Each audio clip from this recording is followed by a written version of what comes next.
Our top story tonight, some going down in November. Wars, spending. There has got to be something big a-brewing. They're using geese to guard prisons in Brazil. Does Biden know what Immigration Mexico policies. is? Would you scare Joe Biden? What are we laughing at? I think Billy Mays was real. I'm a world-class skeptic. I don't know anything about Hunter Biden. I don't know who's big into cocaine and laptops. Why is that our problem? Complete, absolute incompetence. Like, who funds the news? It's a freaking inside job, man. That the entire world's a stage and everything's fake.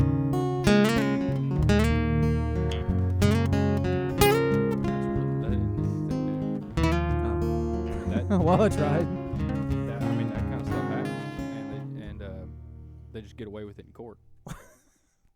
So I'm sorry, buddy. they're just saying. You have personal experience with that or something? I plead the fifth on all things related to myself, simply making a comment.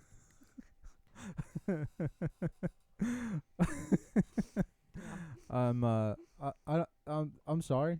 We'll hug later, and it'll be a good time. You know, special hug later? You're not going to get me to crack Big boy hug? the Fifth Amendment.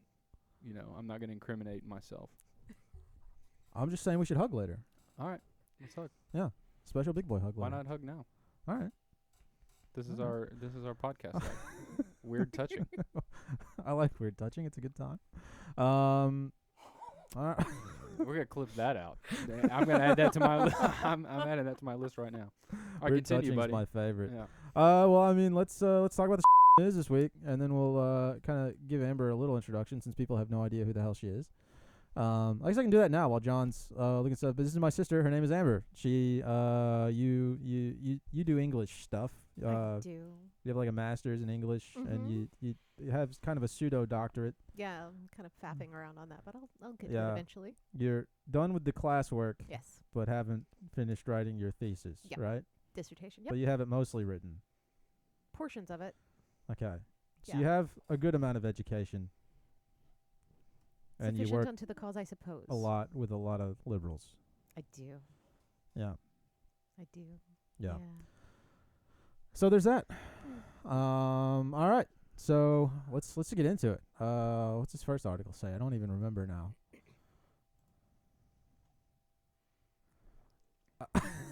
I forgot about this, and I just found this a little while ago. New Zealand's Mount Taranaki is now legally a person. To appease the indigenous peoples in New Zealand who worship it as an ancestor, that mountain now has according to the state of New Zealand, the rights and responsibilities afforded to any human being. Wow. Is it allowed to vote? I mean, yeah. It has all of the rights and responsibilities afforded to a person, according to this article. So can you open a bank account for it, and can it buy and sell stuff? And Probably. can it buy the land that can it buy itself? Can it get Me Too'd? That's what I want to know. Probably. The mountain touched me. Well, I mean, you'd have to touch the mountain. It's a huge boob, right? So you'd think if you groped the mountain. I don't know. I'm just trying to extrapolate. that sounds like a fun analogy. If you grope the mountain, There's probably many people that did it. Think For think about mountain climbing. You know. right? So For there's kids who want to grow up to be Epstein, or not, is it Epstein? Boy, this Weinstein. This just took a dark turn. yeah. I meant Weinstein, which is still dark, but not as dark. I mean, they're both Steins. Side note, I mean, Right. they're Steins. So there you go. I Right. mean, Well, for kids who want to grow up to be Harvey Weinstein, you can grope the mountain. Like, that seems like a motivational phrase you think that mountain for those children. that You can used- grope the mountain. Did that used to be like Mount Cook? Because they like renamed all the mountains from like the good stuff Oh, to like some kind of Indian name that you can't say. Yeah. You know? They do that with all of them. Maori or whatever it is. It is Maori, actually. Yeah, the indigenous Maori tribes, which has long considered the over 8,000-foot mountain an ancestor. Yeah, What in the world? I mean, all the Why do we need to make that a person? Yeah, that's where it gets too far. Sure. Why does it need legal recognition? You can have it as your ancestor and your culture. Right. But to like make it a person, it just seems delusional. Yeah. Mm. If I want to worship the Washington Dick Monument, okay, I can do that and call it but we don't need to write that down on paper and pass it through that's insane. That's also apples to oranges because the Washington Monument's man-made. You should That's have a good gone point. with like Kligman's Dome, Yeah. which they renamed to something I can't say. Oh, really? Yeah, I can't say it. John, look up what they renamed Kligman's Dome to. and then we can move to the next article. Is that the highest point in Tennessee? It is. Right? It's the tallest point in Tennessee. Everybody and their mother knew what Cleveland's dome was, and now it's this name. John, what is it? Kauai. Kauai. Kauai. Kauai. So that's just dumb. Same thing with Denali. Trump's changing that back, though, Mount McKinley. Right. So that's he what we loves McKinley for some reason. Well, we need to get Trump to fix Tennessee as well. I think let's that's beyond his purview. Isn't it? I don't know. Trump's purview's everything. Fair enough. We're gonna make Tennessee great again. We're gonna do a wonderful job. We're gonna kick out all the liberals. We're gonna. I don't think he would say that, but. All right, next article, John. Let's see what else we got in the queue.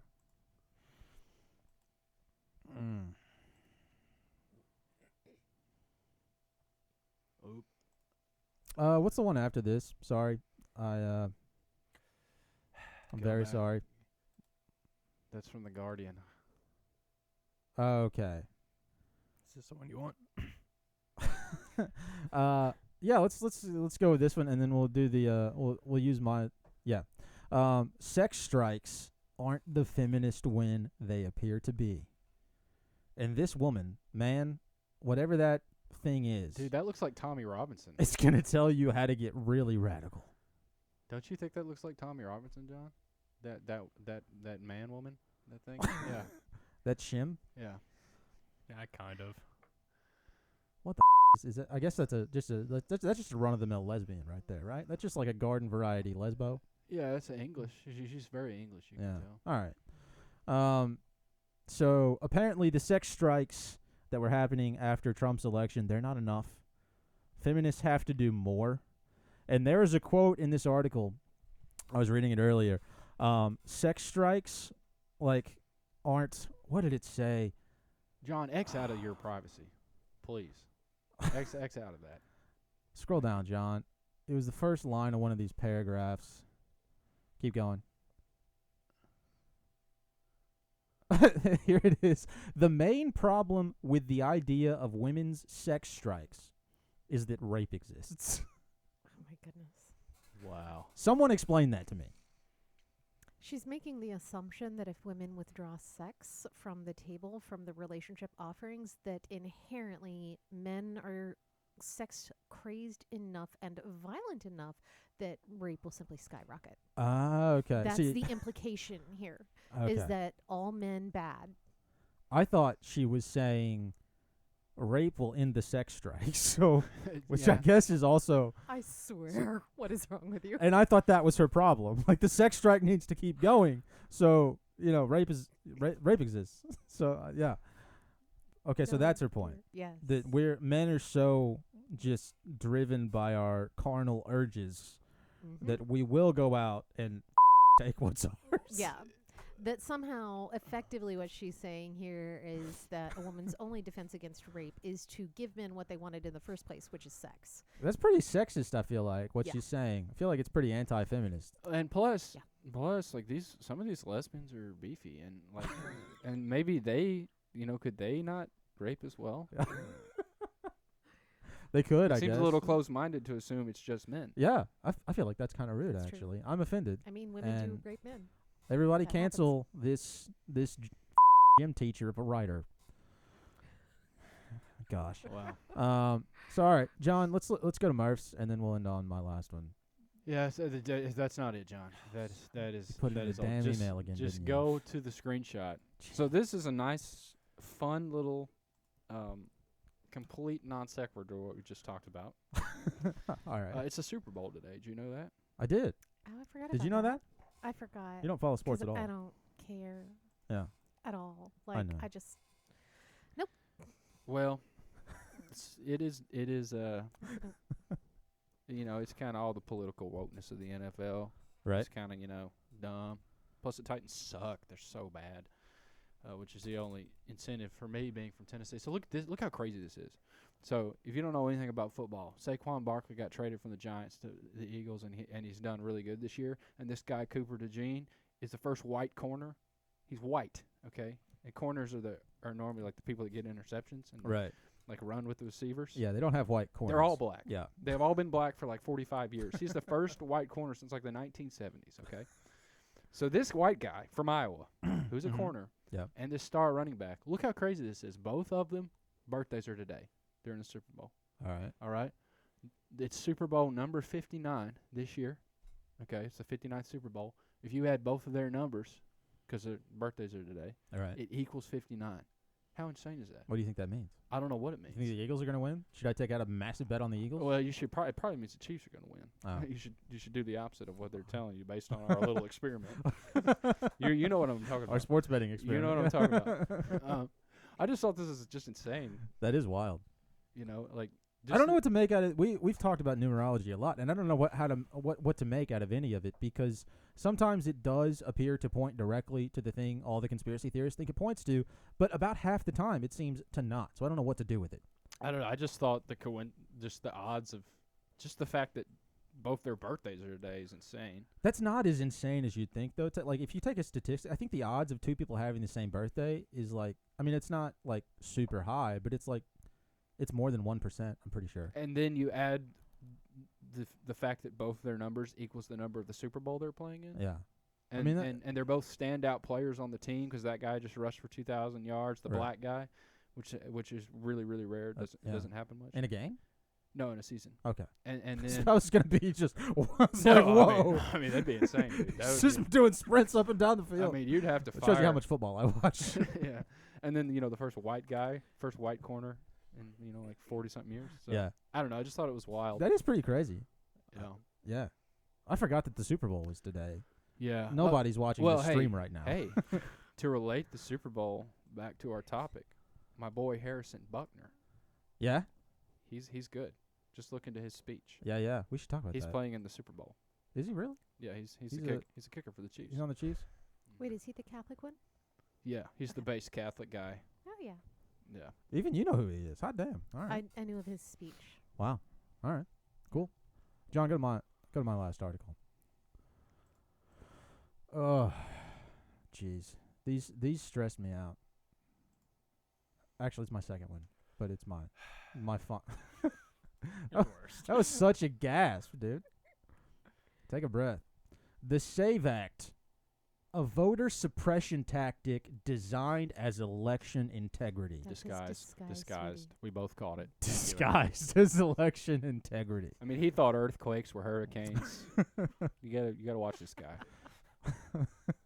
So the SAVE Act seeks to amend the National Voter Registration Act by requiring documentary proof of citizenship for voter registration for federal elections. According to the commentary, and this is like a feminist news website, John, quit scrolling. Where this may appear to be a reasonable safeguard, in practice it creates disproportionate barriers to nationally disenfranchised communities. Many U.S. citizens, particularly people of color, low-income individuals, and women, do not possess the required documentation and have significant challenges in obtaining. That is not true at all. Not even a little bit. Yeah. So it is racist and anti-feminist of you to think people should have some kind of identification to vote. That is what this article says. What's the identification? Like driver's license? Any state-issued ID. I'm pretty sure that's all you would conceptually need. Like, could you use? I didn't read through the whole act. Could but you use their food stamps card or something? I'm serious. This would throw this back in their face. Probably Right. a social security card, driver's license, state-issued ID or passport. Yeah. Any There kind of A variety of state-issued things that identification. are Yeah. acceptable. And you'd need that stuff to get food stamps. Exactly. So, like, you've already got it on hand. Yeah. Well, maybe not on hand all the time, but you have it. Mm-hmm. And so, like, it's just irrational. it This is. operates on the same degree of logic as the protests that you can't require ID to vote because it's racist, because black people don't know how to get driver's license to be able to vote. And they don't have enough access to the internet nor sufficient knowledge of it to use it to find where the DMV is to get their driver's license to get to vote. And of course, then a gentleman who conducted some interviews went into black communities and was like, hey, you have a driver's license? And everyone was like, yeah. Right. And like, well, I heard maybe you guys don't have access to the DMV or access to the internet to try to find the DMV. And they were like, nah, man. Was it Matt Walsh? I hope it was Matt I Walsh. can't remember who it was. Not. I can't remember who it was, but every single one of them was like, dude, I can give you directions to it from where we're standing right now without even looking at my phone Right. or Google Maps. So that means they have internet, too. maybe we know how to get there. Yeah. It's so these anti-racist people are so racist and sexist. Yeah. Damn. Yeah, that's just insane. Yeah. I don't even know what to say to that. Go hit the home button, John. Look at this website. This is crazy. There's a whole website for feminist. This is the Feminist Majority Foundation, and they bring you all the feminist news you need. All right. What does that sign even mean? Why the world is watching us silently and cruelly? I don't know. Stop gender apartheid in Afghanistan. I don't know what's going on in Afghanistan. I haven't kept up with that. That seems like something you would know, John. What's going on in Afghanistan? I don't know, but this sign is a statement, but they put a question I mark know. on the end of it, and that's really bothering me. It I doesn't. mean, it is a question. It Why starts the with wo- why and it ends with a question mark, but it just doesn't make sense. Well, it's not constructed as a question. It's not why the world is watching us silently and cruelly is a statement. It It's can like go it's either like way, depending on context, yeah. well, you would have to put the is in front of the for to make this a question. It's a very poorly written sign. And it's Mhm. really Yeah. pissing me off. And they have it on their homepage. Yeah. So that's good. Yeah, and it looks like somebody Yeah, like it- screwed up. They If were it is going trying to to. be a question, it is an incomplete thought. Fair enough. And yeah. the silently I know is, that's what I'm saying. is Yeah. horribly written. That looks like my handwriting, which is terrible. It does. So, yeah. You know who didn't write this sign? A woman. They have good handwriting. That was written by a man. Cruelly is written oddly beautifully. It is. It's kind of nice. So, complete. Oh, what? You got Yeah, something? well, I mean, if we're overanalyzing this sign, we might as well look at the why is the world in normal and then watching us slowly and cruelly in cursive. That is strange. Two different Yeah. people, man and a woman. I don't Could know, be. Right. white and black. You never know with these people. That was, was gonna be my next statement. Maybe. Who wrote the cursive? White or black? It's got to be the white person. Oh, we're gonna get banned, aren't we? Yeah, we're gonna get banned off of Probably. Twitter. So let's talk about feminism, because you spent the last 40 years of your life in academia. You spent almost as long in school as I have, maybe Yeah. longer actually, which is an inordinate amount of time. Mm. And I know you've been like steeped in, because you work in the liberal arts. You're an do. English major, and so you've been Yeah. steeped in a lot of the woke ideology, albeit like you haven't Unwillingly? wanted to be unwillingly. Yeah, that's the word I was looking for. You have been. Yep. And I know one of your big frustrations has been some of the like feminist ideology, for lack of a Mm. better term, that's been kind of forced on you and the people you're in class with. Yeah, I mean, thankfully, I'm rather inclined to be relatively quiet in class in the first place, so that has served me well when in those settings. But there are definitely times I've been sitting there wondering, how in God's green earth did we get here? And there's nothing that I'm hearing that actually serves a genuinely feminist purpose. It seems that it's setting us further back rather than advancing any particular cause. It's frustrating. That Yes. makes sense. That makes sense. I mean, I guess the first place you have to start with a discussion like that is like, what is feminism? Mm. And one of the underlying assumptions that most people have, at least, in the world, I feel like most of us assume exists, is, that women have fewer rights and opportunities than most men do. Mm. Now, is that assumption accurate? I don't know. But I feel like that's just a general assumption most people have, yeah. Rights and opportunities for what? That's so dang vague. Yeah. Like I have an opportunity to go to the bathroom. I can have an opportunity to open the door. I can have an opportunity to get a job. Like, Right. what do they mean? Is it strictly in the context of like climbing the corporate ladder? Because that's what it seems Predominantly. on all these people yelling on Twitter and with blue and pink hair is that Mhm. Yeah. right? Well, and this is one of the things Yeah. Jordan Peterson points to when he's confronting feminists or talking about feminism in general is that there's all this clamor for having equal rights and equal opportunities. But if you carefully look into what it is they actually want equal rights for, equal opportunities toward, it's not towards actually everything. It's towards the best of things, right? They don't want equal opportunities or engagement in, like the example he uses, bricklaying.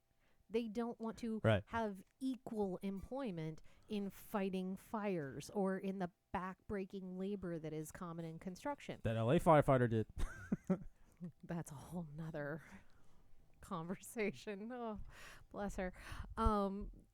Now, granted, there are some women that want to be in those fields, and as long as they can pass the benchmarks, sweet, more power to them. But the lowering of standards to allow them into those positions is part of the problem. And they want Damn. equal access to those spaces, but they don't want to be held to equal standards.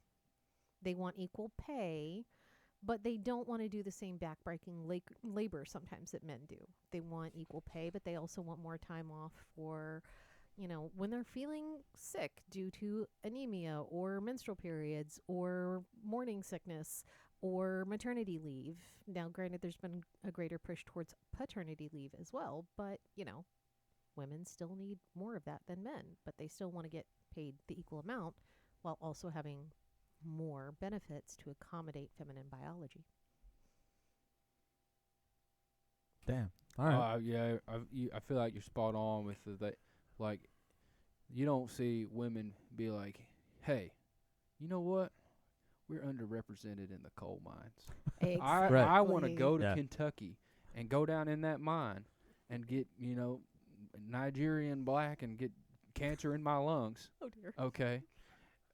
When what they really want is to go to, say, Johnson and Johnson and be like, I want to be an upper level manager. Right. Yes. Right. That's what is picking and choosing the equalness, which is very Orwellian from Animal Farm. You're right. You can't pick and choose what's equal. Equals equal. Yeah. That's a good point. Well, and also, like,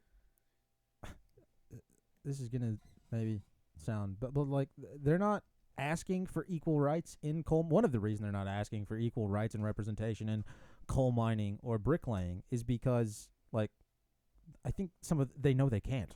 Yeah.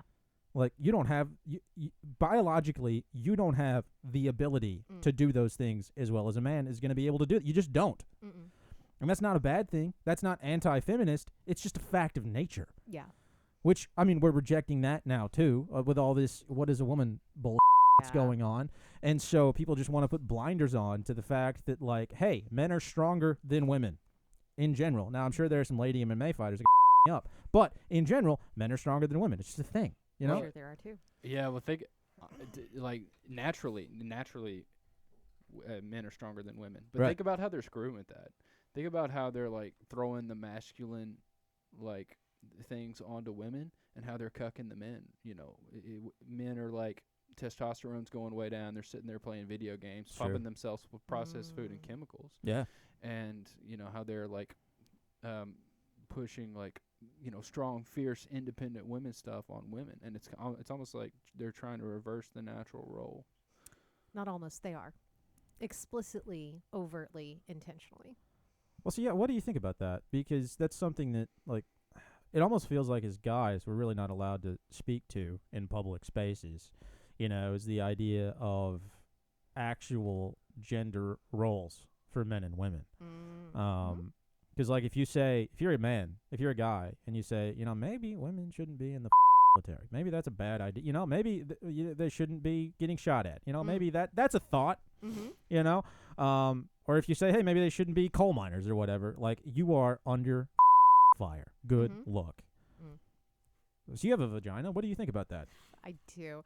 I think that's BS. One of the paradoxes, ironies, problems of the feminist movement, such as we know it these days, is that they will pretty routinely look at men and say, you don't have a uterus, you don't have periods, you don't have this, that, or the other. Sit down, shut up, quit silencing me. So we deny them a voice. But all they have to do is identify as a woman, and then we don't Right. despite them still not having any of those things or experiences or biological qualities, they now get to speak for us. And I know this is going to get us super canceled, but pick one. Either let them in, speak, and join the conversation, because they are 50% of the whole world's population and they have to live with us, Right. or silence them. Like, pick one. Pick one. Let them speak or don't. Maybe we can pick a lane. Yeah. But this faffing back and forth that is completely eroding women's voices, women's spaces, privacies, and protections, can we maybe just not? I know that's a bit oversimplified, but could we maybe just not? Could we pick one? That'd be great. Define what did you say? Pick. Sorry, I got a little distracted. Heard. Because I had a thought while you were talking and made me giggle like an animal. I noticed. Because you were saying like, what did you start out saying? Silencing men, but then also in turn letting them suddenly declare I'm a woman, and because we have to believe all women. Like, because women have vaginas and uteruses and that type of they're entitled to no guy's saying that about his dick. Does that make rape okay? Like, what the I don't even know how. Nobody's going to make that argument about that. So yeah, all right. Anyway, Well, the problem with what you're saying, Amber, is the women are emotionally impacted based on the whims of whatever the news says. So it's going to be tough to make a logical decision, because that's what the men do. Booyah! you think that's true at all? Well, You think there's any truth to that? Because most stereotypes, there's an inkling of truth to most stereotypes. There just is. There's a reason they become stereotypes. agreed. And so, is there an inkling of truth to that? To women being more emotional, I would suggest yes. Our hormones fluctuate more than men's do on a pretty regular basis for most of us. And that leaves us a little bit more prone to anxiety, depression, sadness, sometimes to outbursts of anger. Now, is that extreme? Is that universal? No, absolutely not. But is it also a reality that when your hormones are going up and down throughout the month and you have kind of peaks for fertility and then lows and whatnot, yeah, it messes with your mood. It messes with your mindset. It can screw with your head. There are girls who struggle with extreme depression because it relates to their hormones and their biology. It's probably part of why I struggled with depression as a teenager. Let's be honest. Yeah, that makes sense. So yeah, personal experience, personal opinion, broad generality. Women probably do tend to be more emotional from a biologically driven cause than men. That being said, consider our family, and we know some individuals who are male and claim to be highly logical and are quite possibly the most emotional people or individual in our family. Yeah, well, I mean, men are turning into, and this maybe is something you can speak to, but men are we're turning into like most men. There's, I mean, not to sound all Alex Jones, but the return of the frog's gay. Like the atrazine in the water and like that is turning men into, we're turning into a bunch of little fags, and it's a real problem. I was complaining about this earlier. Like most of the girls I date, they're like, well, you don't plan enough stuff. You don't. I work. My dog doesn't love my. I worked all day. All right, stop bothering me. But if you plan too much stuff, then you're too controlling, and they don't like that either. Right, which is very confusing. Yeah. And now the flip side of that is most guys are just like, all right, cool, because we've been taught that like masculine ideas and values and the divine masculine is like people like Kelly Brogan would call it is inappropriate. And we've kind of glorified the idea of being passive and, those feminine qualities in men. Whereas, women are taught now, like, told that guy off, good for you, yeah. Yeah. What the hell's going on? Dude, it's even worse than that, because in the traditional marriage, you're like, hey, just divorce him. Just divorce him. Yeah. The court will put up, like, they incentivize divorce with the courts with women, and then they basically glorify failed resolutions to differences. Oh, that is yeah. unfortunately one of the results of postmodernism and feminism combined. So first wave feminism, probably also second wave to a certain extent as well. One of the major concerns was getting legal and political recognition as a human entity, right? Prior to first wave feminism, not universal, but in many countries, i.e. America, England, etc., women were not recognized as a legal or political entity. Sometimes even before marriage, That's but bad, especially but- after marriage. Yeah, it was. Damn. Yeah, so once you married, you were subsumed as a political entity under your husband. You essentially ceased to exist as a political and legal entity. That's terrible. Yeah. I shouldn't be laughing. You shouldn't. So if a woman came to a marriage with a substantial dowry, unless her parents already had legal restrictions in place prohibiting her husband from accessing her funds, which usually meant her father or one of her brothers was still in control of Yeah. her monies, then her husband could take everything from her and leave her broke high and dry and face zero legal consequences. Sounds like a great And life. it did happen. Anne Bronte wrote about circumstances like that in The Tenant of Wildfell Hall, which is fantastic. And basically, Some book nobody's women ever heard of. being- Yep. All right. Granted, but it's great. But it's about a divorced mother who is struggling to hide the fact that she is A, hiding from her husband, and B, divorced. She kind of hides herself as a widow rather than as a divorcee. And she faces condemnation, right, for being a divorcee rather than a widow. Being widowed is fine. Being divorced is not. Her husband was abusive, lecherous, wasted her money that she brought to the marriage. He only married her for it in the first place. He's a good guy. Yeah, he's real peach. So, he's total trash. And he has all the advantages in the legal system. She has to run away in secret because he also has all the legal rights to their child, who he's already, turned into an alcoholic by Oh. the time of he's like 4. Damn. Yeah. So she has to run in secret and hide from her husband because there are no legal provisions for her to claim her property, her money, her child, her protections from this guy in the current legal system. Is that real or is that fiction? It is fiction, but it is Okay. related to the actual legal systems of the time. This is the problem with you English majors. You always talk about books like they actually happen. It's very confusing for me. Fair enough. But it is representative of things women were experiencing during. Okay. It is. Okay, that makes sense. Yeah. Well, and I can understand the argument for feminism in a case like that. It Mhm. makes a lot of sense. It seems like the pendulum in the modern day with things like postmodernism has swung so far the other direction that it's Mhm. wild. I mean, you know about how the court systems will guys over now. Like it's gone completely the other direction. It has. Yeah. I don't know. I have a thought on that. Like, just the whole idea that that the state or that the legal system should protect women. Okay, now that sounds like good on its face, right? And obviously Yeah. everybody wants justice and equity, and if you've been screwed over, then Mm. you deserve to be made right. okay? Indemnified. Right. Yeah.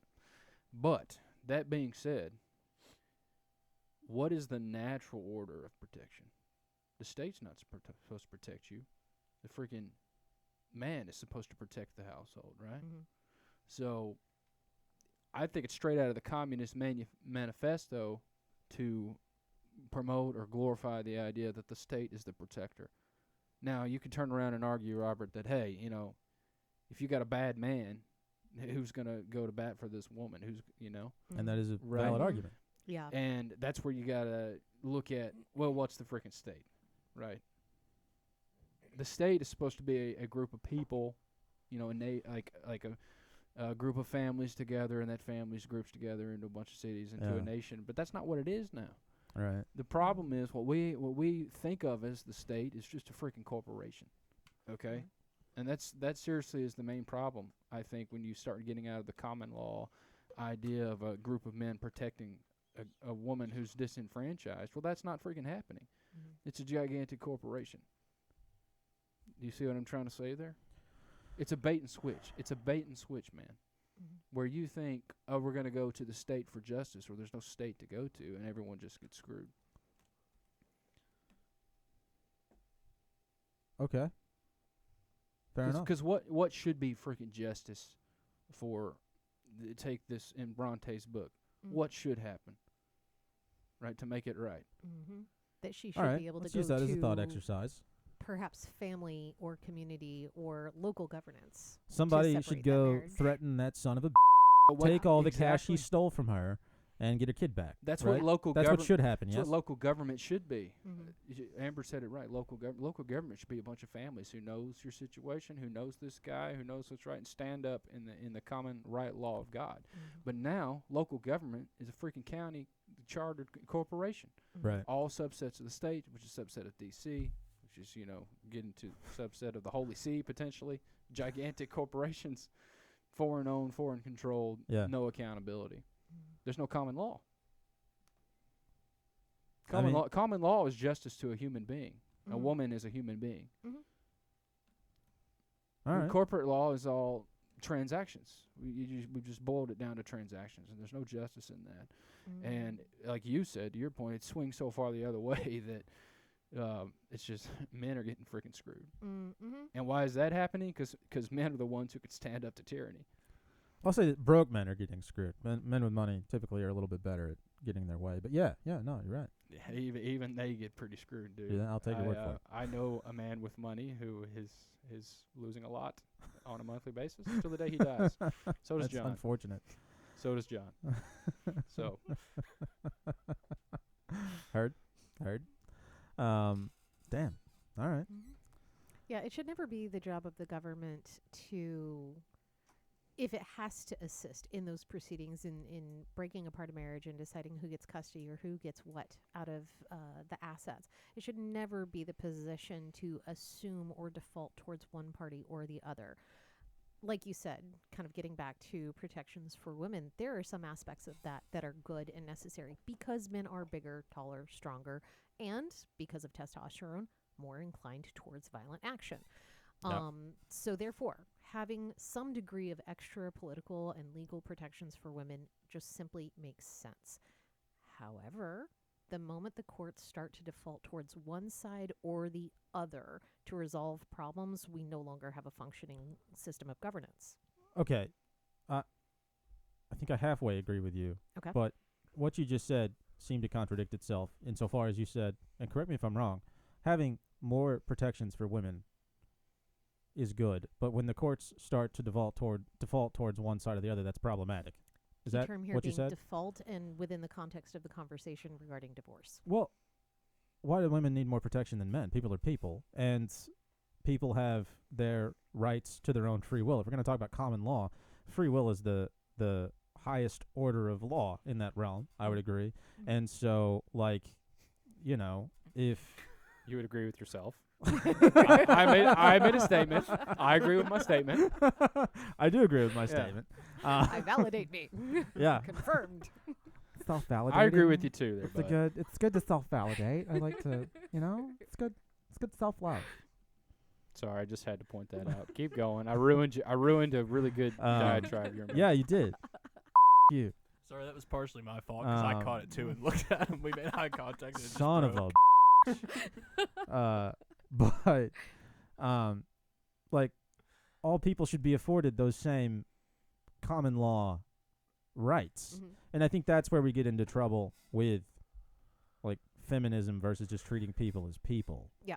Is saying, oh, women need all these extra protections. Well, no, just people Well, hey, should Well, have those there's protections. A difference between saying those who are potentially more vulnerable deserve a little bit more protection and saying that we are going to start defaulting towards women get the benefit of the doubt in the divorce, or women are just automatically more likely to get the child in the divorce. I'm not speaking necessarily to all protections for women as being problematic. What I'm saying is when it comes to the government or to legal systems defaulting towards either party. Yeah, in the that's divorce. bad. We can agree. That's where the problem starts to emerge and your government starts to fall apart. Right. Why does Some that extra problem protections, exist? Fine. Defaulting problem. Well, why do they need extra protection? Yeah, Carson, what you're getting at, I agree, man. Why does that problem exist? Why do they- Everybody has equal protection under the law. Mm-hmm. Yeah. That's spelled out in the common law idea of the Declaration of Independence. Your rights are given to you. Your protections are already given to you by God. Right. What happens is we get into this legal, lawful continuum Yeah. where all these extra stuff has to be put on in the legal world when what you already have is lawfully there. What should happen, and I'll shut up in just a second. What should happen is there has to be a victim for a crime to take place. If you're getting beat and screwed and stuff, then you ought to have a trial by jury. Right. And jury ought to decide, hey, this is happening. Out with you, and the girl gets all the stuff. Mm-hmm. And that's, I guess, where I would like have a question or issues with that concept is like, if Murph kicks my ass, right?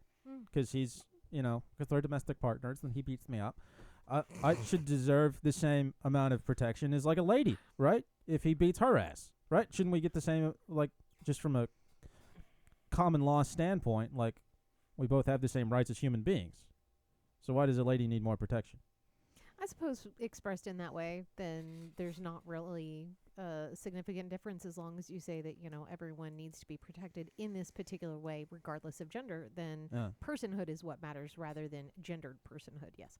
Right, and that's a case where I can see the argument for feminism in the early stages where it was like, you are a part of whatever man you're attached to, which is obviously yeah. But this, I don't know, like glorification of, I don't know what to call it, but this shift in the way we treat the personhood of men and women does seem to be problematic. Obviously, men and women are different in certain ways, but under, like, common law, they have to be treated the same. Otherwise, who decides, what the differences are? Who gets to decide that? Well, no one should.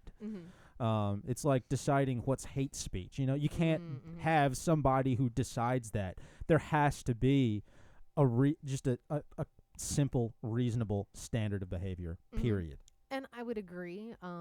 For me, any differences, especially legally speaking, would be few, far between, and relatively minimal. Because if you just treat a human like a human being, then effectively almost all of our protections and legal recognitions and allowances are going to be the same. Right. Period. End of story. Yeah. The only time I see exceptions, and I am definitely open to being convinced, explained, or persuaded into different perspectives here, is kind of like with things related to, say, like Title IX, right? Which effectively helps separate some of women's activities from men's, especially in regards to the potential for injury or harm, right? So sports, for example.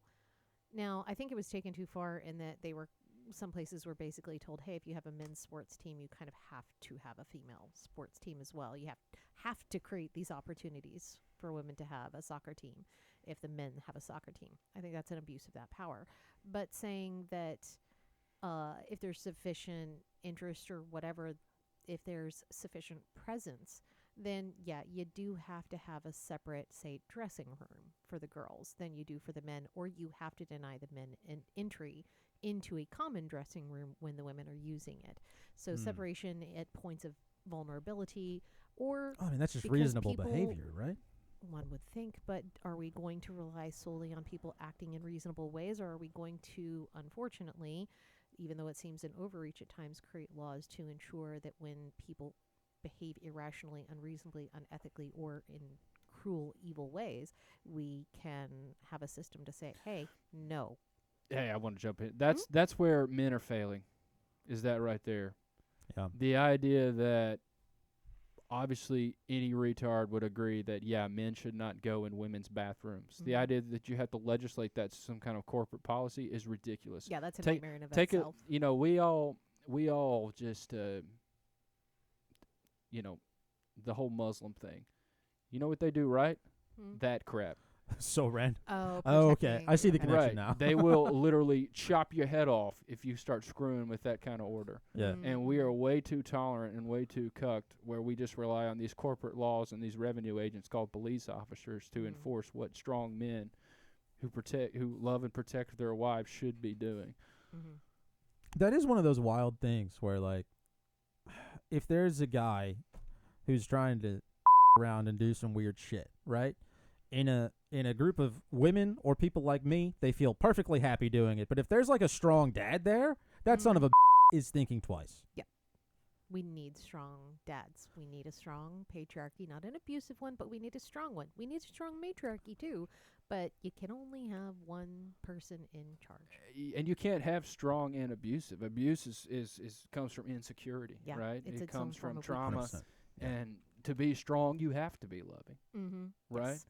And maybe this is a tangent. I've mentioned this on here before. Like, should we just go and just like immediately chop the head off of any of those kind of people? I don't know. I think that stuff's left up to God. I think what we do need to bring back is freaking exile. You do that kind of crap, then you are dropped off in Yellowstone National Park with a duffel bag in the middle of January, and you're left to your own devices.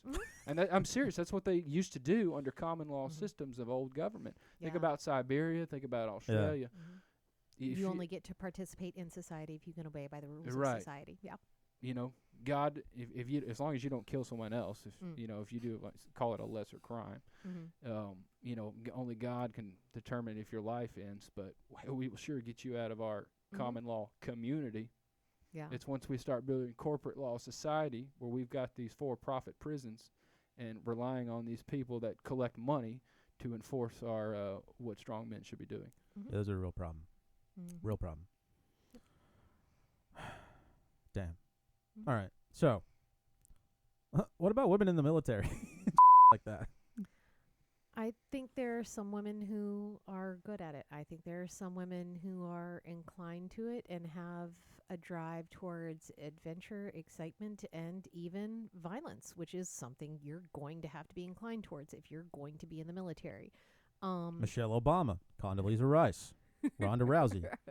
Or any of those women. I mean, we could debate. Hashtag transpocalypse. Oh dear. That being said, if you are lowering the standard to let women into the military, no.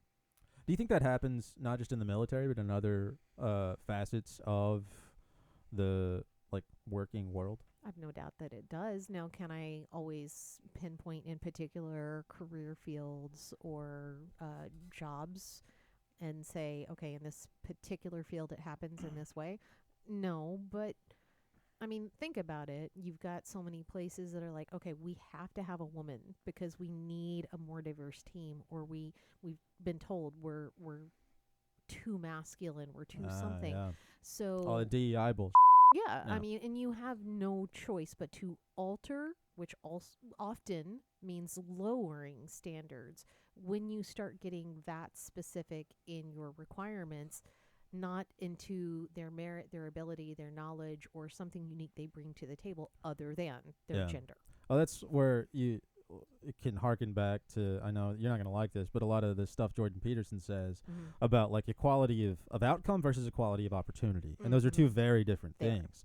Like to try to find some sort of equally representative group of people, is insane because you're not going to be free to pick the best person for the job, right? That's just crazy. But everybody should have the opportunity to attempt, and that is that's the way that should go. Yeah. Yeah, and if you allow equal opportunity to attempt, you're going to inevitably find, especially if it's truly unlimited, that women are going to be, broadly speaking, very broadly speaking, more inclined to what I might call the softer careers, things that don't require as much physical load or stress. And you're going to find men a little bit more inclined towards the harder careers, things that demand physical activity, Right. physical burden, physical stress. Now, you're going to find a lot of overlap. There are many women out there who are very physically inclined, very active, and they're going to be A lot drawn of lady towards those electricians. jobs. Are there? I don't know. Well, I've seen a few, but they might be porn stars. I'm not sure. I see some on my Twitter feed sometimes, and they look like Yeah. lady electricians, and I'm like, I think that's actually your career, but you might also have you might just also be on OnlyFans. I can't tell anymore. I think they're on OnlyFans. I mean, I just reject the whole idea of that there's a corporate hierarchy to strive for. There's corporate opportunity to strive for. It's Yeah. totally I mean, that's fair. totally unnatural. Mhm. So I think it's just non sequitur to decide. Oh, does men or women get an equal opportunity in the devil? Mm-hmm. You know. Yeah, fair enough. Yeah, making sure that anyone who wants to have the opportunity to make an attempt, I think, is laudable, but trying to demand that we have certain metrics met in outcomes when it comes to immutable characteristics is foolishness. Yeah, 100%.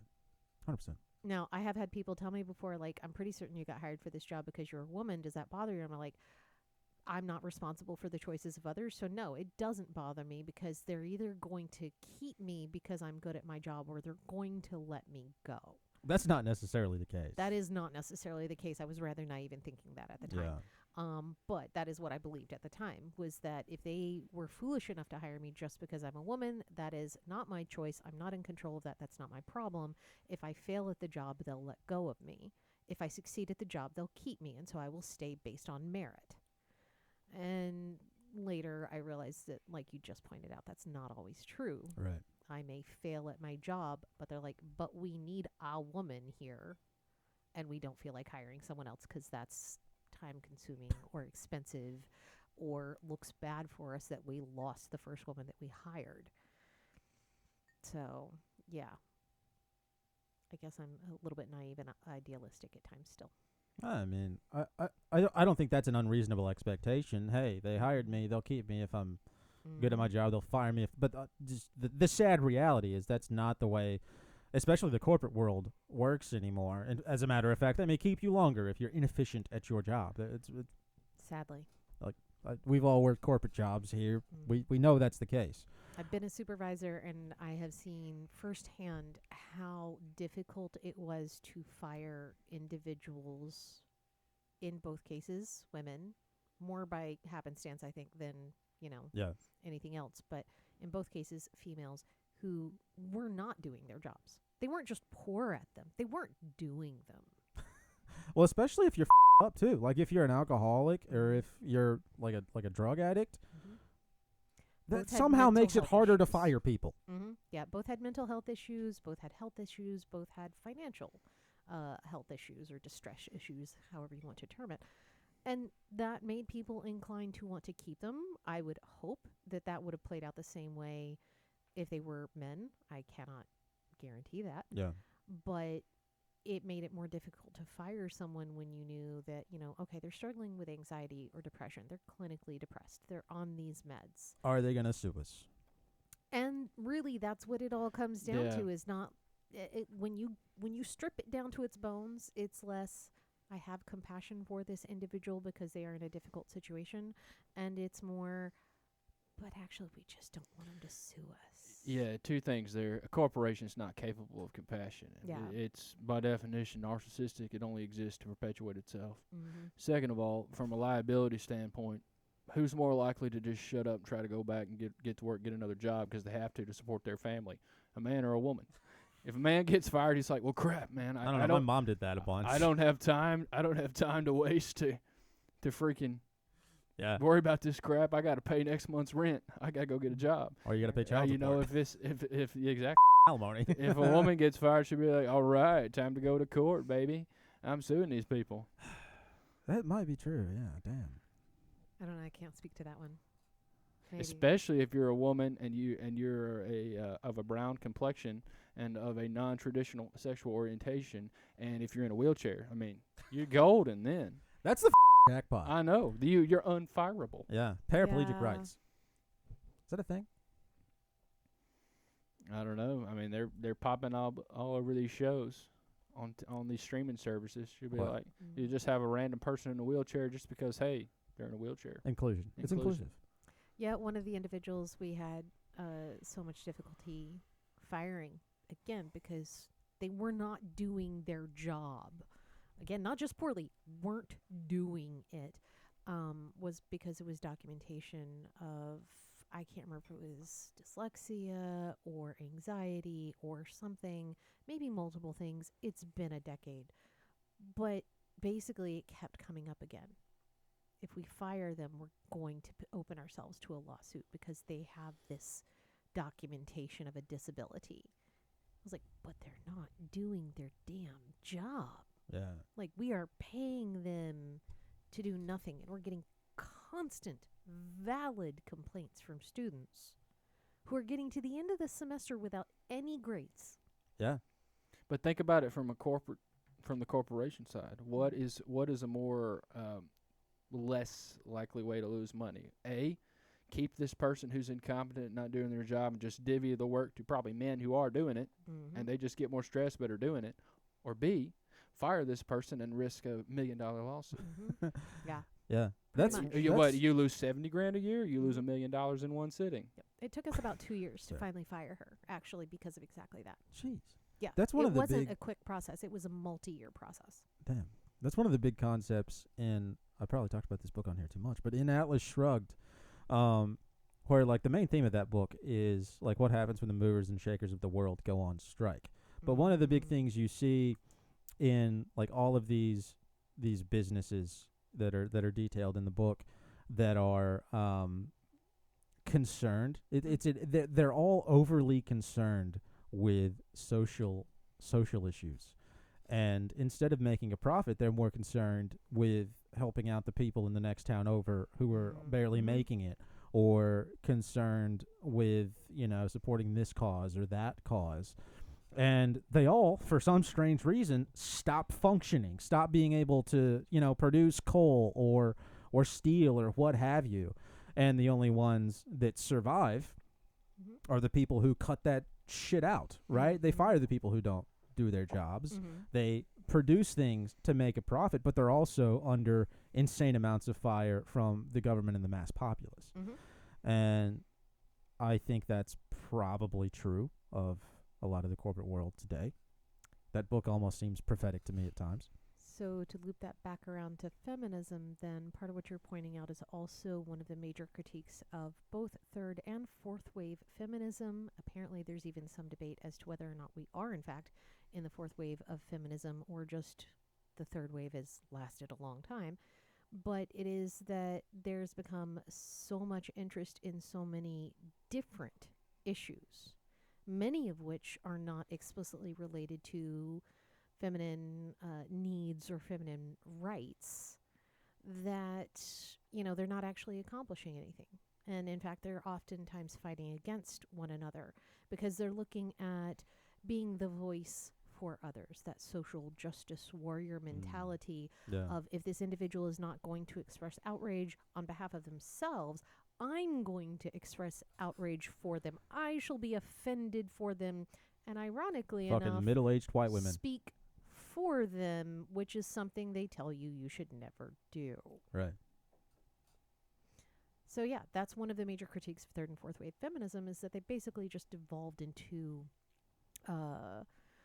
grievance policies and attitudes. In fact, it's part of the reason I've long declared myself an anti-feminist, and it's because I did not have the language to articulate it at the time, but what I've come to realize is I'm hearing way too much fixed mindset and victim language in what I grew up around and passed as feminism to be even vaguely interested in participating in that.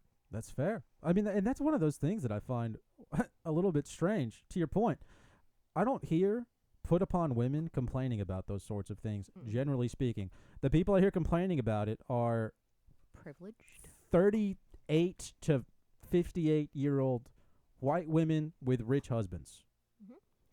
And you have hit effectively at the heart of feminism, regardless of which wave it has been, and that is that it has predominantly been a middle to upper class movement with relatively little involvement, other than spurts here and there, concerning working class women. Well, the broke working class women are too busy trying to do real shit. Yeah. They don't have time for that nonsense. Now, to be fair, the feminist movements, especially the early ones, have served beneficial purposes for working class I women. mean, suffrage, whatever. Who cares? But fair enough. Honestly, like I don't even vote consistently, so like yay for, getting the right to vote, and then I promptly don't make use of it. So there's that. Those but women inconvenience themselves marching for nothing. For you. they did. How dare you?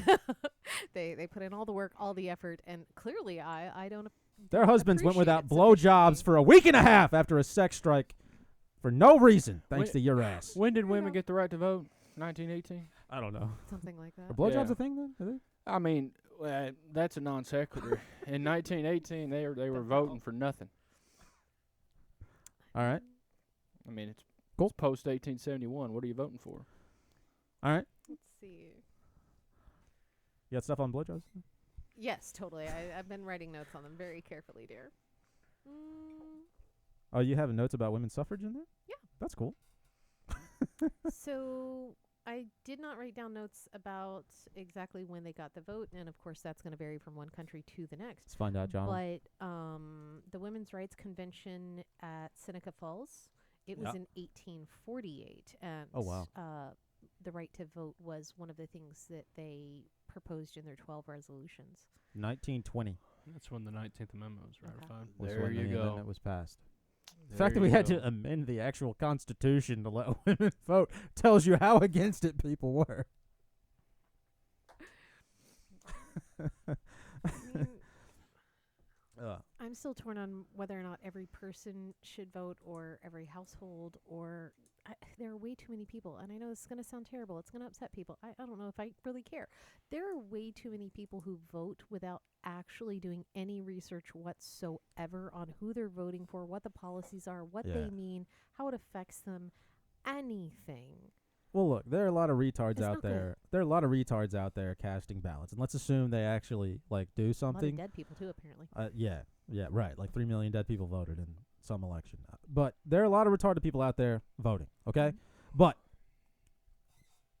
I don't know that anybody is qualified to decide who should and shouldn't have an opinion on who they choose to represent them, and that's where I would draw the line in something like that. If you're a human being and you're not functionally retarded, I'm using that not in a tongue-in-cheek way. If you're not functionally retarded, then you should be able to have an opinion on voting. See, and ultimately I do come back to that position. Like, I question voting policies and structures over and over again, but ultimately I come back to basically what you just said, and that is, if we're going to approximate anything representing an equal society, Yep. anything that even has hopes to be equal or fair, then everyone, regardless of how uneducated or ill-informed or unprepared they may be, should have the right to vote. Okay, let me Yeah, prompt whatever. you something here. If you have a broken toilet, and you have 5 people in a room, and only one person knows about plumbing, did the other 4 have a say in how to fix it? Well, and I mean that is a fair point, Mhm. right? But we're dealing with something that's far more nuanced than whether or not I understand how a toilet works, right? We're dealing in the mass populace, and somebody's got to figure out, hey, do you know enough to be able to have an opinion on somebody who's going to perhaps determine the way the rest of your f***ing life and your children's lives head? Somebody at the end of the day would have to decide that. I don't think you can. It's not to belabor the example, but it's like deciding what is hate speech, right? Everyone has to be afforded the opportunity to say whatever they're going to say. Now, whether or not you should say something is a whole different story. Whether or not you should vote for Dildo Baggins over here, right? Walking bag of ball skin, Joe Biden for, that's, maybe you shouldn't have, okay? But I do not possess enough knowledge, enough wisdom, or the ability to understand people at an intimate enough level to be able to make that call. I don't think any human being does. And that's one of those areas that is just a basic human right that I don't think can be infringed upon. So, all right, so maybe we got a problem with the concept here then. Hmm. Okay, you're saying it's a basic human right to vote? Is that what you just said? To have an opinion, and that's really all voting is, Well, right? To contribute to society. to Voting's civil not having an society. opinion. Well, It that's, is that's where I'm, contributing to the use of force of government. that's where I'm getting to, John. So you said if you're not functionally retarded, you ought to be able to. What did you say? To be able to to vote for I'll whatever. take it one Have an step opinion. farther. If you're not functionally retarded, you ought to be able to rule your own affairs. I agree. Why would you have to vote? Why would you have to elect someone to represent you to go and do all this stuff? Why can't you just do it yourself? And that's taking that concept to the end point of where I think the Mm. conclusion you should make is really you shouldn't need all that nonsense. But if we're going to have it, right, who gets to decide who's capable of doing that and who's not? Just you that know? whole proposition is potentially the problem. Yeah, That's what I'm saying. I mean, you make a good point. If you're not functionally retarded, you shouldn't have to have a government. I'm serious. I agree. I would tend to agree with you. God sets the government. Well, and that works if we are broadly inclined towards the moral good of society. In a fallen world is where that falls apart and governance becomes necessary. Well, hey, what evens the playing field in fallen world? Violence. I think there's something to be said for it. Mm-hmm. I mean, maybe, but also, what about all these damn wars? We're dealing with. All these damn It's a lot wars of are violence. are corporate problems. Yeah, that's true. Mm-hmm. That is true. Right, But you're I, not- I don't you're- think there's any one good solution for what you're proposing because I mean you're talking about anarchy. That's the best solution. Now, that solution is not practical anymore because the Federal Reserve. Right. Well, exactly. Like there would have been something to be done in 1912 if I was preaching anarchy. But right now, if you start preaching anarchy, it means the end of the world. I'm serious. Fair enough. Okay, Fair so enough. I've heard people define anarchy in slightly different ways, and I am unfamiliar with the formal definition of it. I've heard it described as a pure absence of rules. Each man decides for himself what to do, what not to do, regardless of even how it impacts others. So pure anarchy, pure absence of rules. I've also heard anarchy described less as a pure absence of rules or overarching governance and more as just a loose coalition amongst maybe a community or society where you kind of don't have a formal governance, a formal, system of elected rulers or non-elected rulers, I suppose, who enforce the rules, but collectively people just kind of agree this is what we do, this is what we don't do. As a community, if you violate those expectations, we then have the right to kind of expel you from the community. When you say anarchy, what do you mean? I would define anarchy, and the way I'm using it is voluntary interactions with corporate law. That's anarchy. Okay, so more of like natural man and the social contracts, kind of like what some of the philosophers and political thinkers of like the 1700s were thinking about. Basically, every man is for himself. If you want to get involved in the affairs of overarching situations, it's Mhm. your choice. But you don't have to.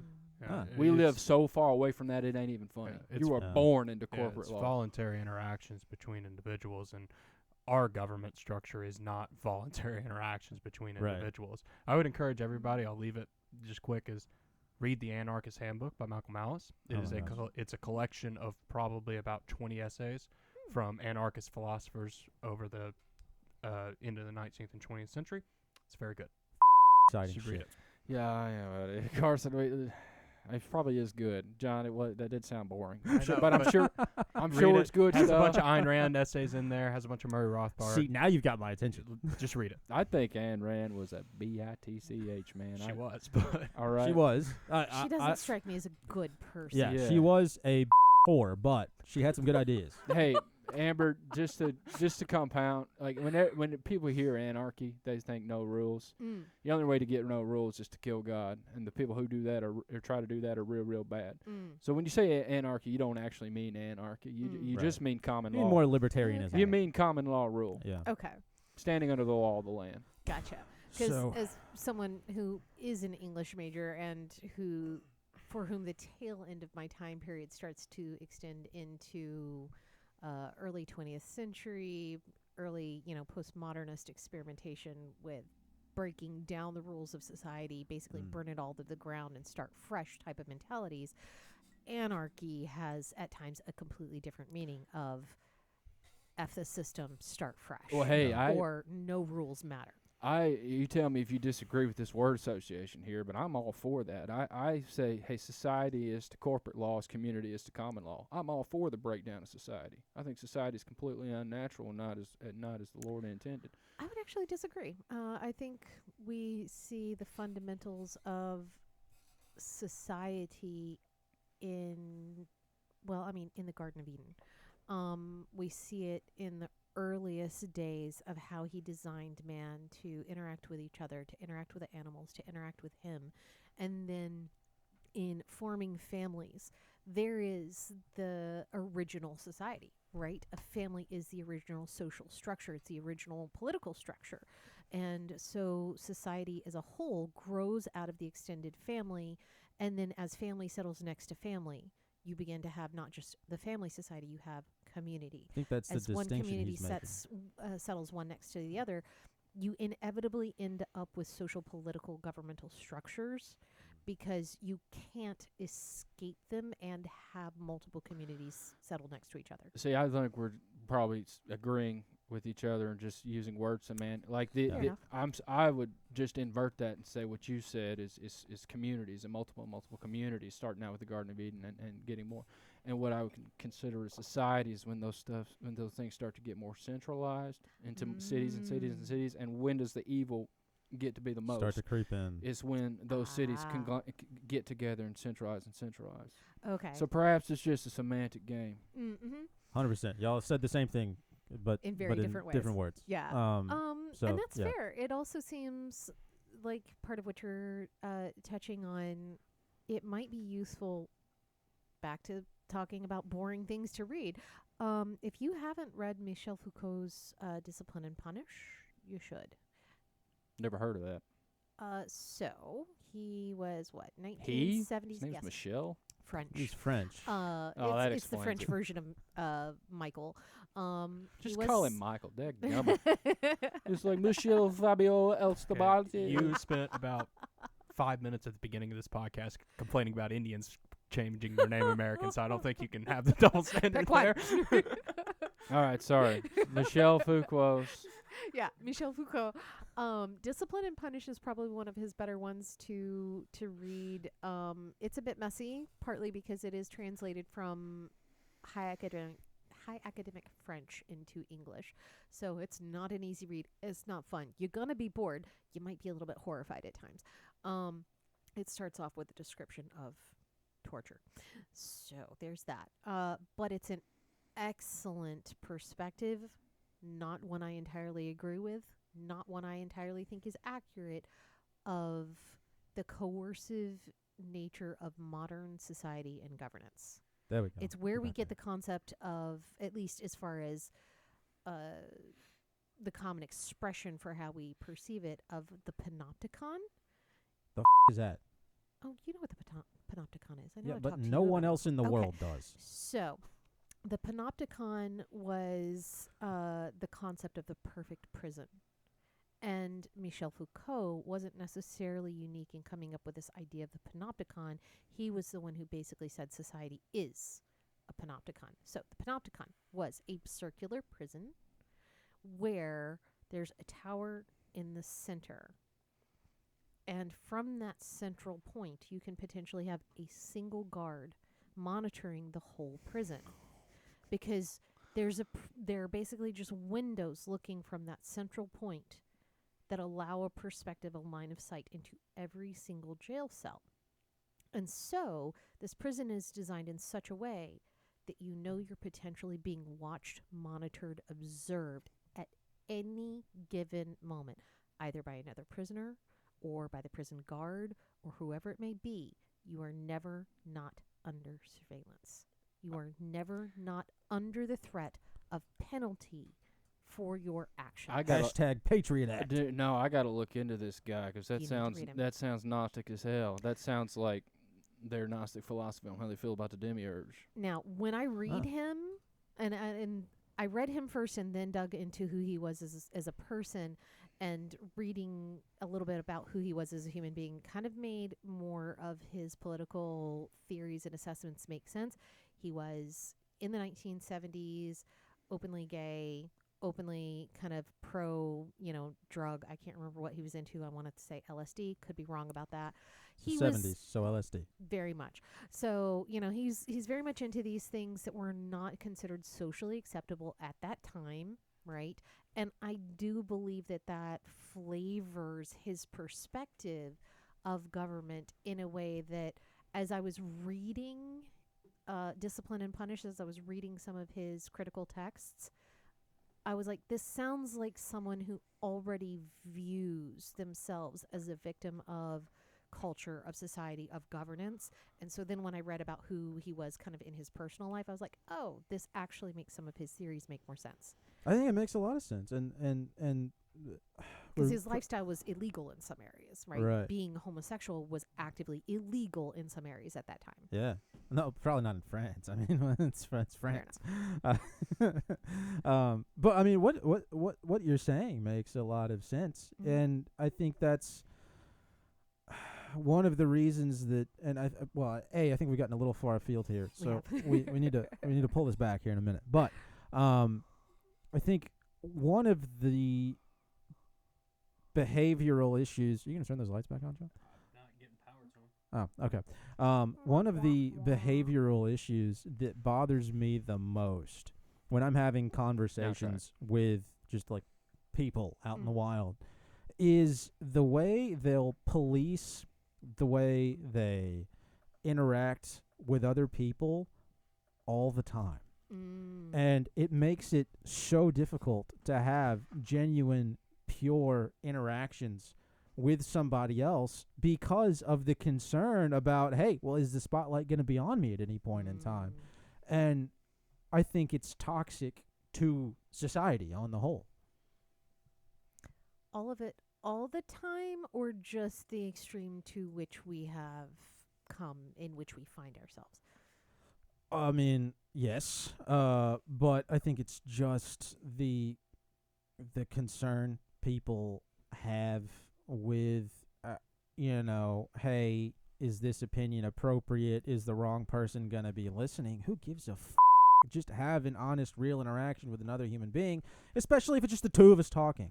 I have some friends that, like, if there's more than just me and them in a room, it's complete personality shift, and I can't abide it. It is so repulsive to me. I don't want to be around those people. So friends is a strong word, I guess. But people I know who do that, and I can't do it. Well, you're a better man than I, because I'm definitely fallen guilty of that many times. And I mean, we all do, but you're not as bad about it as a lot of other people I know. Well, I mean, if you're going to have a moral Some society, mutual friends of ours. going to have a safe society, if you're going to have an organized society, a certain degree of social judgment and pressure just comes along with that. There are things we've committed to doing and to not doing, part of the social contract, right, of what constitutes a civil society. We're going to do these things. We're going to not do these things, right? These are a bit meh. These are kind of in the gray area. These are absolute taboo. Every organized or moral society is going to have that. And the optimal way of carrying that out is not government control, but societal pressure, one person to another, or within, kind of organized groups. Someone says something offensive and the group collectively is like, ooh, maybe not, right? That's actually the ideal way that's going to work, is someone does something they shouldn't or does something that violates that social contract, and it's the group, the family, the community, whatever it is, whatever level that operates on, the stranger who lives next door to you, whoever the heck it may be, right, who's like, not that. That's actually how an ideal society works, is by effectively judging one another and putting a certain degree of pressure on one another to hopefully hold yourself to that higher standard and not sink to a lower one. Well, I mean, I don't think I think you're right about that. But it's just the complete and total, like, it's people who will adopt different opinions based on the community they're around. Yeah, not just code switching. Not but just like chameleons. good social behavior around Mhm. other people. Yeah. Obviously, you should probably have that most of the time. But anyway, so Those something who I are more wanted to hypocritical or deceptive about it is more what you're talking about, I guess. right. I just find it disgusting. Fair enough. Heard. But one of the things I wanted to touch on tonight was so there's a woman, I don't know how familiar, I know I've told you about her before, but Kelly Brogan. She's was a feminist doctor. Yep. And through a lot of like soul searching and a lot of struggle, really changed. Like she stopped prescribing drugs. She's, really big into like real therapy and healing now, but she also rejected feminist ideology completely. Like she used to be adopt a lot of very masculine, personality traits. She was a real take control type of person and has done a total 180 in the way that she views gender roles and also addresses gender roles in the way she comports herself and expects men to act around her, insofar as like she used to be an I'll do it myself type of person. And now the way she'll talk about like male and female gender roles is like, my role as a woman is to nurture, is to protect, is to be there for my daughters, but is also to like be appreciative of the things. One of the examples she uses, like there was a plumber who came to my house, or carpenter, whatever, to fix something that I just couldn't. I'm a psychiatrist. I don't know how to do it. And the boost I got from being appreciative to him and the massive boost he got from accepting that appreciation was incredible and immense. And that was a moment where I felt like I was doing my job as a woman. He was doing his job as embodying, the divine masculine. What do you think about all that as a lady? So you told me about her before. I bought her book and then promptly got too stressed out about everything to be reading anything. So I haven't read it.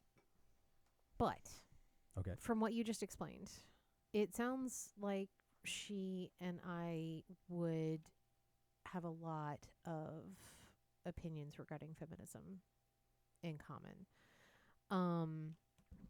I never subscribed to the dominant feminist attitudes of my day. I was exposed very early on to the type of feminism that was, how dare you hold that door open for me? Are you saying I'm weak, you misogynistic bastard? Yeah, where did that come from? It's third wave feminism. It's somehow part of that victim mentality that if someone does something for you, they must be insulting you as weak. And I'm like, I like it when people hold the door for me. It's nice. Shut up. Yeah, it's nice. I never met one girl who's ever even said that. Now, maybe it's because I don't live in Oh, Nashville or they're out New there. York City or Yeah. anywhere, but I mean, around here. You have actually. I know actually grew some up with girls them at you know CA. that have been like that. Well, man, they must hate me. I'll 'cause tell you who they are I- after. Yeah, but well, yeah. don't dox anybody. Yeah. Not right now. I'll do it when we're not recording. I first started encountering them at high school at CA and ran into a lot of them in college at Tennessee Tech. But I hated that just readiness to see everything a man did as insulting. Everything is condescending. Everything is controlling. Everything is oppressive. Yeah. And growing up under a father who could be oppressive, I still rejected that. Right. Because I was like, no, he's being respectful. And especially as someone who, often in the family as the daughter ended up being the one holding the door, I really enjoyed it when Yeah. men held the door for me. Right. So I actually completely understand what she's talking about with the ability to kind of interact with men who are in their element and enjoy letting them do their thing. So actually this past summer when I was still living in Alabama, you heard me complain about it a lot. My apartment kept flooding, Yeah. right? I didn't quite get on first name basis with a maintenance man, but I got pretty damn close. And I saw it just as part of my job as a renter to A, maintain the apartment as best I could, but also B, when I had to call for help, just be as respectful as I could to everyone involved. Mm. I would, be there when I needed to be there for them to show up because I have pets, and so they prefer you be in your apartment when they come in so that they don't accidentally let your cat out or hurt something or whatever. And so I would work my schedule around. I would be there. I would greet them at the door and I'd be like, hey, man, come on in. Here's what's going on. I know nothing about it. Would I sometimes pull the wide-eyed, slightly ditzy, over-feminized routine? Probably, and sometimes probably without even realizing it. How dare you? Am I bothered by that? Not at all. I'm offended. Yeah, get over it. But I would just sometimes be like, bro, I don't know what's going on. All I know is this, and that thing's doing weird things, and I need you to fix it. Do you want me to make you coffee while you do things? And they're like, nah, we're good. We got it. But ultimately, what it all comes down to, right, is I would just be like, hey, man, come on in. This is what's happening. You're welcome in my house. I'll get out of your way. I'm not going to try to boss you around. I'm not threatened by your presence. I literally had one of them. He was like, this is the third time we've been here in the last 2 weeks. Why are you smiling? I was like, because it's not your fault. Right. Like, there's nothing you guys can do about it, and you're helping me out, and I appreciate it.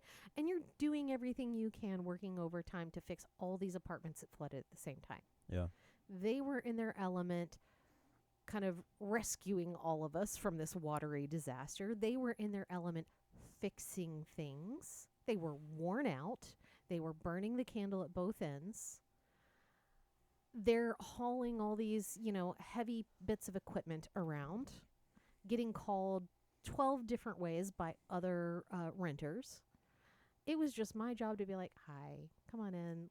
I'm going to make this process as simple as possible. I'm not going to tell you what to do. I'm going to let you take control of the situation and fix it. And I know that's not exactly the same maybe as what Dr. Bergen was talking about, but I feel like there's a certain analog to it. Yeah. In that I had absolutely no problem as someone who is admittedly oftentimes a bit scared of men, Right. letting these total strange men just walk into my house and fix my problem. I was nothing but grateful. Yeah. There was no part of me that was like, I just don't understand why there aren't women in this field. Why isn't there someone who looks like me walking through my door? Right. That's a good point. It was great to see a big ass man, 6 foot tall plus. I'm 5 feet tall for those who don't know. I'm short. So some big ass man walking through my door going, I got this. Yeah. I was like, sweet. Yeah, you don't want Katie coming to your house to fix your pipes. You want a 6'2" Cro-Magnon retard who barely graduated high school driving a beat up pickup truck. That's what you want. And I mean, actually, he and I had great conversations. We would just chat while they were working. Yeah. And, as to his degree of education, I can't speak. Was he just a good old Southern boy? Yes, he was. And did I enjoy chit-chatting with him? Yes, I did. Some of those guys are really smart. There are a lot of housewives who are brilliant, too. Yes. Like, this whole concept of, oh, you're a housewife or, oh, you're a plumber, you must be an idiot. And that is one of the other reasons I have termed myself an anti-feminist, is because I grew up in this era of, oh, what do you want to be? Well, I want to be a wife. I want to be a mom. I want to take care of a home. I want to raise children. Yeah. Don't you want to do something better with your life? Don't you want to do something more important? I know Mark's going to have something to say about that. Why would you just assume yourself under the patriarchy like that? I'm like, what the hell? You talk about this idea of systemic oppression against women, feminism. Mm-hmm. There is nothing more oppressive and systemic than introducing that question to a young girl. I agree. Hey, what do you want to be when you grow up? You want to go be an accountant, and instead of raising a family and little kids of your own and out there gardening and cooking and crap, you want to sit at a computer? Yes. And you want to take birth control, and you want to just go out and drink all the time. Yeah. And and your divorce father yourself from emotional, meaningful connections. Right. And have no men in your life to protect you. You want to do that? That's systemic oppression against women. And they ask that freaking question to kindergartners, and they glorify it and make them draw pictures on a paper. I'm going to tell my son to burn that crap up. They're gonna hate me. He's not gonna have a great time in school. I don't even know how I would do it with a daughter. I'd lose my mind. You Well, would. maybe we really should get into this whole idea of starting our own academy. Maybe before so. Your son reaches school age. So But yeah, there's- I ran into that at a very young age, and I didn't understand it. And I could not necessarily have articulated it at that age, but I found it very offensive towards our mother, who was by choice a stay-at-home mom who, to the best of her ability, provided emotional stability, intellectual enrichment at home. I know it was a very different experience for you, dear. We're 12 years apart. We had very different youths. My life was all right. Anyway. Yeah. Yours was, Dad was in a very different place by the Yeah. time you came along, and as a result, Moving on. so was Mom. But I have those memories of like coming home from school in the afternoon and there Yeah. are cookies on the And table. being stoked about seeing Mom. Yeah. And summers, the highlight of summer, yeah, we couldn't afford to do much, so maybe going to the pool once or twice, maybe going camping once or twice. But one of the best parts of our day was in the living room, just sitting on the floor, playing quietly with one of our toys while Mom read to us. My earliest memories, the ones that are good, are pervaded by Mom reading to us, by being in the kitchen with her, by doing arts and crafts with her. What stability we had, what enrichment we had. The most glowing parts of my memory revolve around Mom. Well, it's the role of a mother as a nurturer. Mhm. I mean, that's a And there was a part of Yeah. me that was starting to recognize that at a very young age. I've told Carson this before. He's probably sick of hearing it. But I was, let's all admit now, not a normal child. I was young enough to still have to have my hand held as we crossed the parking lot. Daniel, too. our When- older brother. Yeah. And I remember thinking, as Mother was talking to Daniel, they were chit-chatting, and I was just in my head, I don't seem to know my dad in the same way that other kids my age do. I don't seem to have the same relationship with him that other kids my age do. And then my next thought was, I don't think this is a normal thought for a kid my age. Yeah. I mean, not to turn this into a therapy session, but I mean, your dad was up, so Yep. was mine.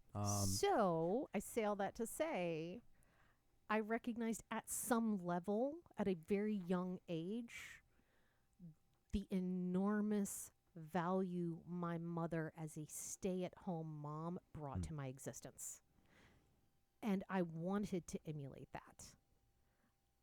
As a woman in her 40s who has been a professional for a long time and is tired, I still wish things had played out in the right way for me to become a mom.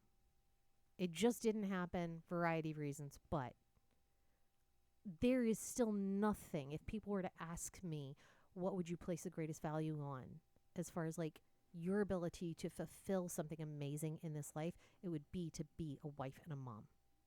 Why is that?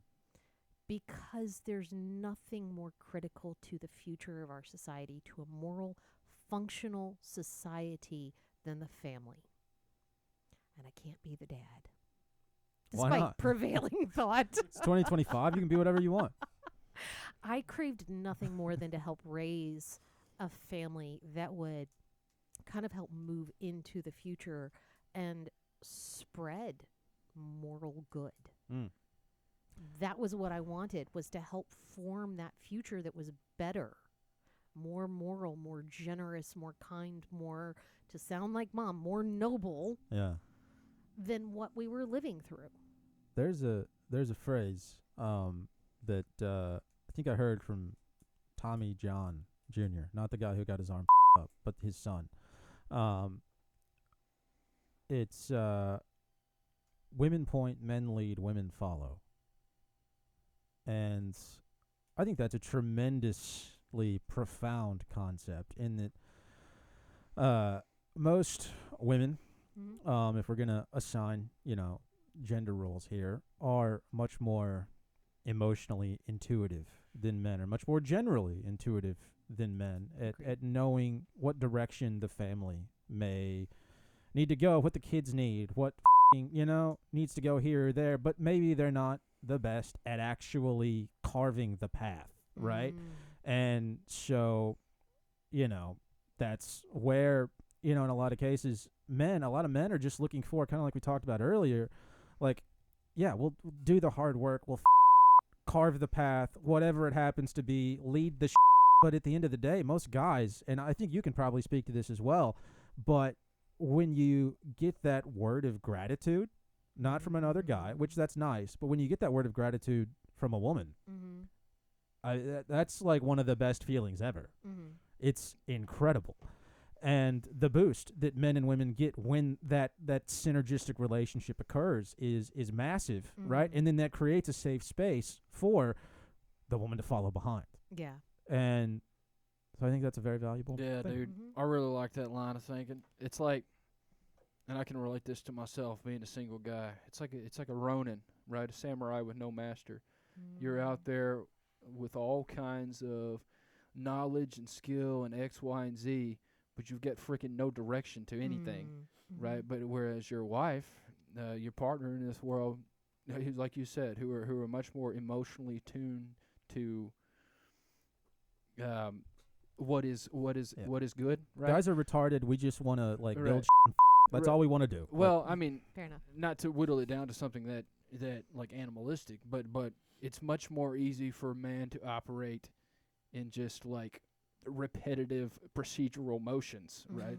So once you add direction to that like women give direction to that, and that's when like you can a lens through which to focus your energy. Right, you could freaking go into overdrive. You go from a Ronin to a freaking samurai, and then you can like forge a path, because that's what the woman is not going to do. They're going to be like, hey, here's something that needs to happen, but I'm not going to do it myself, right? Too busy taking care of your kids, right? And I'm not a fighter, and I could be like emotionally scared and overcome by all these things. Whereas if a man gets like direction and affirmation from a woman, right, he'll freaking take on the freaking like the Hydra. He will go into I was like, I will get bulldozed for this woman and for my family, right? Right. So that's where that's the balance that God intended, right? Yeah, It's the balance that God intended. Like you're saying, I think men are at their best when they have something to protect. And the first of that something is going to be, usually speaking, a wife. Well, and of don't their forget own. the validation. That's a big piece, and that's something that feminism has started, I think, well, not started, but has eroded tremendously. Tremendously. Is girls are taught to, like, you just expect this wild behavior from guys, expect them to go to the nth degree to satisfy this woman you barely know, right? And so, like, a lot of guys don't get the appreciation and gratification, is that the right word, that we're looking for, that we need from a lot of women anymore. And maybe that, I don't want to sound like a little victim, but that does seem to be a trend I see in society that I've noticed in the dating world, like, it doesn't matter what you do because of and it's not a lot of a lot of girls have been taught to just expect X, Y, or Z, and it's not good behavior. Like, it's not that they expect good. A lot of these girls are treated like by guys, and it's bad. But it's to expect. I don't. You understand what I'm saying? Can you? Yeah, man. Yeah, it's to expect it's to expect the silver platter before you've worked to prepare it. Before you've done anything to earn it, basically. And it's kind of like a twofold thing. You've got your cucked, like beardless, just dudes with titties out there, but you've got the like the still masculine energy that exists, right? Like receiving that kind of reception. I don't. It's just seeing that in women leads to like burnout, because you're still gonna try. Right. Yeah, that's a good point. That's because men will just freaking spin their wheels till death comes. Yeah. Like, I've experienced this myself. Like, I will try and just drop dead. You did for a little while. Yeah. Yeah. So what do you think about that? So, obviously, well, as you know, at least I have so little experience in the dating world to really speak to most of that. But what I can say is that I think this is one of those areas where early feminism had good intentions and latter in feminism took it way too far. And that is part of what they were looking for is to equalize the contributions between men and women to that marital relationship, to just the relationship in general, right? So that it didn't become the woman kind of slaving Putting in all the effort. without, Yeah. putting in all the effort to the relationship and slaving away at home and doing everything to take care of the home and the food and the kids and the budget and, Right. while he's going to work, no mean feat, but then just coming home and expecting to be served the moment he's home, to put up his Yeah. feet and not be bothered by the kids, not contribute to the cooking, not contribute to the cleaning, not contribute to The running of household. the household, right? That he just goes to work and comes back home. Right. Or even to, what has been accepted in many societies and times, in that, the woman, once she has produced enough children, the man is effectively done with her. It is her job to now keep carrying on the household and raising the children. He will be bothered with them when he must, but he's also allowed to seek his pleasures elsewhere with little commitment to his wife. So early feminism was an attempt to equalize that. That if we are expected to be loyal to you, you in turn should be loyal to us. That if you have an education to help provide for this family and provide for us financially to ensure that we're secure, that we have a stable future, then maybe I need an education as well beyond just how to bake bread. Right. Like, now, granted, this goes awry when you start thinking about the common man who, was just as illiterate as his wife. Men and women were pretty dang illiterate and uneducated beyond the middle and upper classes for most of time. But the idea, the Yeah. concept, the goal To illustrate was that put point. us on a slightly more even field Yeah. so that we're contributing together and working together. Right. Don't lose your place. To Mhm. illustrate that point, though, like back in college when I was dating, I dated a few girls who were just wanted to be mindless housewives, and I dated a few girls who were trying to get an education to build a family. And those are drastically different things. Yes. And I think that's kind of what you were talking about Yes. just now, is there are people who just want to exist in the same space as children Mm-hmm. and just live out the rest of their days in sad middle-aged woman obese monotony, just like their husband, who will just be miserable and a fat. And then there are women who want to educate their children, raise them, Yes. build a family, grow with whatever man they've decided to marry their lives to. And that's a much different thing. And that does require an education. You better be smart if you're going to raise kids. It's hard as that's why you don't is. have them, the little bastards. Yeah, and you don't have to get an education by going to college and getting all these degrees. Agreed. I mean, that's another bait and switch right there. Just the As idea. a college teacher, I agree with This you. Renaissance, these Renaissance housewives. I mean, a lot of that knowledge, whereas, men have inversion of men apprenticeship is called. Like women had that with their mothers, right? And the other women in their lives, they passed down the skills and knowledge that a apprentice would teach a master for a skill, like a trade, to a man. Yeah. And that's been just totally screwed up by freaking college and this and just the whole corporate idea, the idea that the man's got to go away to work. Yeah. I don't read that in the Bible. I Fair don't. enough. It's Well, all even been in biblical inverted. text, you see him predominantly working around the house, anyways, or in the community. He's that freaking he's building a the part of. house. Yeah, he's building the house. He's tilling the fields. He's out in the fields with the sheep, right? He's doing something that is immediately connected either to his household or to the community surrounding his household. So there was far less divorce between the man and his household in Yeah. ancient times. We haven't been there for a long time when you look at, the last many centuries over which we've been going through progressive industrial revolutions, which have redefined man's role in society, Centralization. in productive society outside the household. Yeah. But I would suggest, kind of to hopefully to the point of what both of you are saying, that some of what I would consider some of the earliest feminist texts or healthy feminist texts Yeah. are either pedagogical texts written by women, fiction meant to serve a pedagogical purpose, predominantly written by women and or men, and then household guides written by women for women. Now, is that to say that there are some women who need to be outside the household and productively employed outside the household to be happy? Yeah, absolutely, and that's fine. 100%. There are some of those out there. I Mhm. totally agree with that. I've Yeah. had some of those as coworkers and Mhm. bosses, and no issue with that. Yep.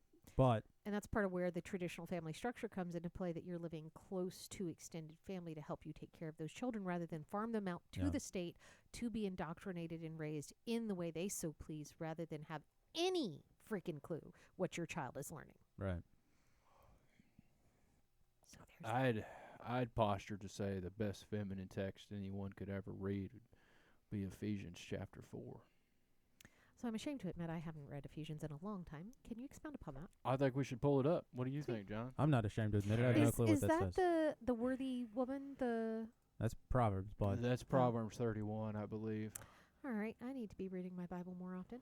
I think this Ephesians chapter 4 sums up the common law idea of men and women's relationship, which, in an ideal world would extrapolate down in the family structure. Obviously, we don't live in an ideal world, so who's going to hold non-idealists accountable? well, it's true. You can't see that, can you? Here, go down. Wait a minute, might be chapter 5. Go down. Oh Keep my going. Keep gosh.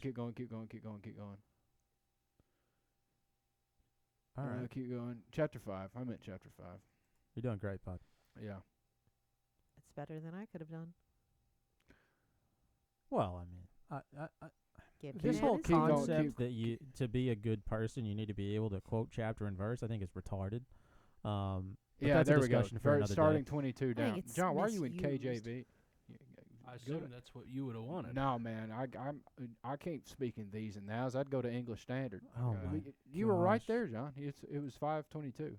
Well, you told him to leave it. No, I didn't. I mean, just change from KJV.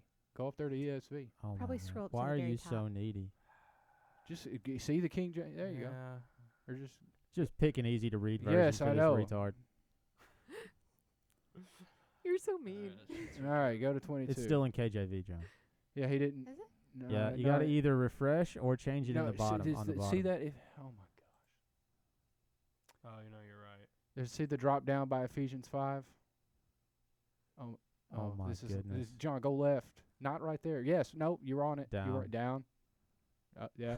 Can you change? It's up here. Give me a sec. Click the king. There. There you go. I'm sorry for bringing it up, y'all. Yeah. I mean, Things You you could have shouldn't just do. read it. Okay, go.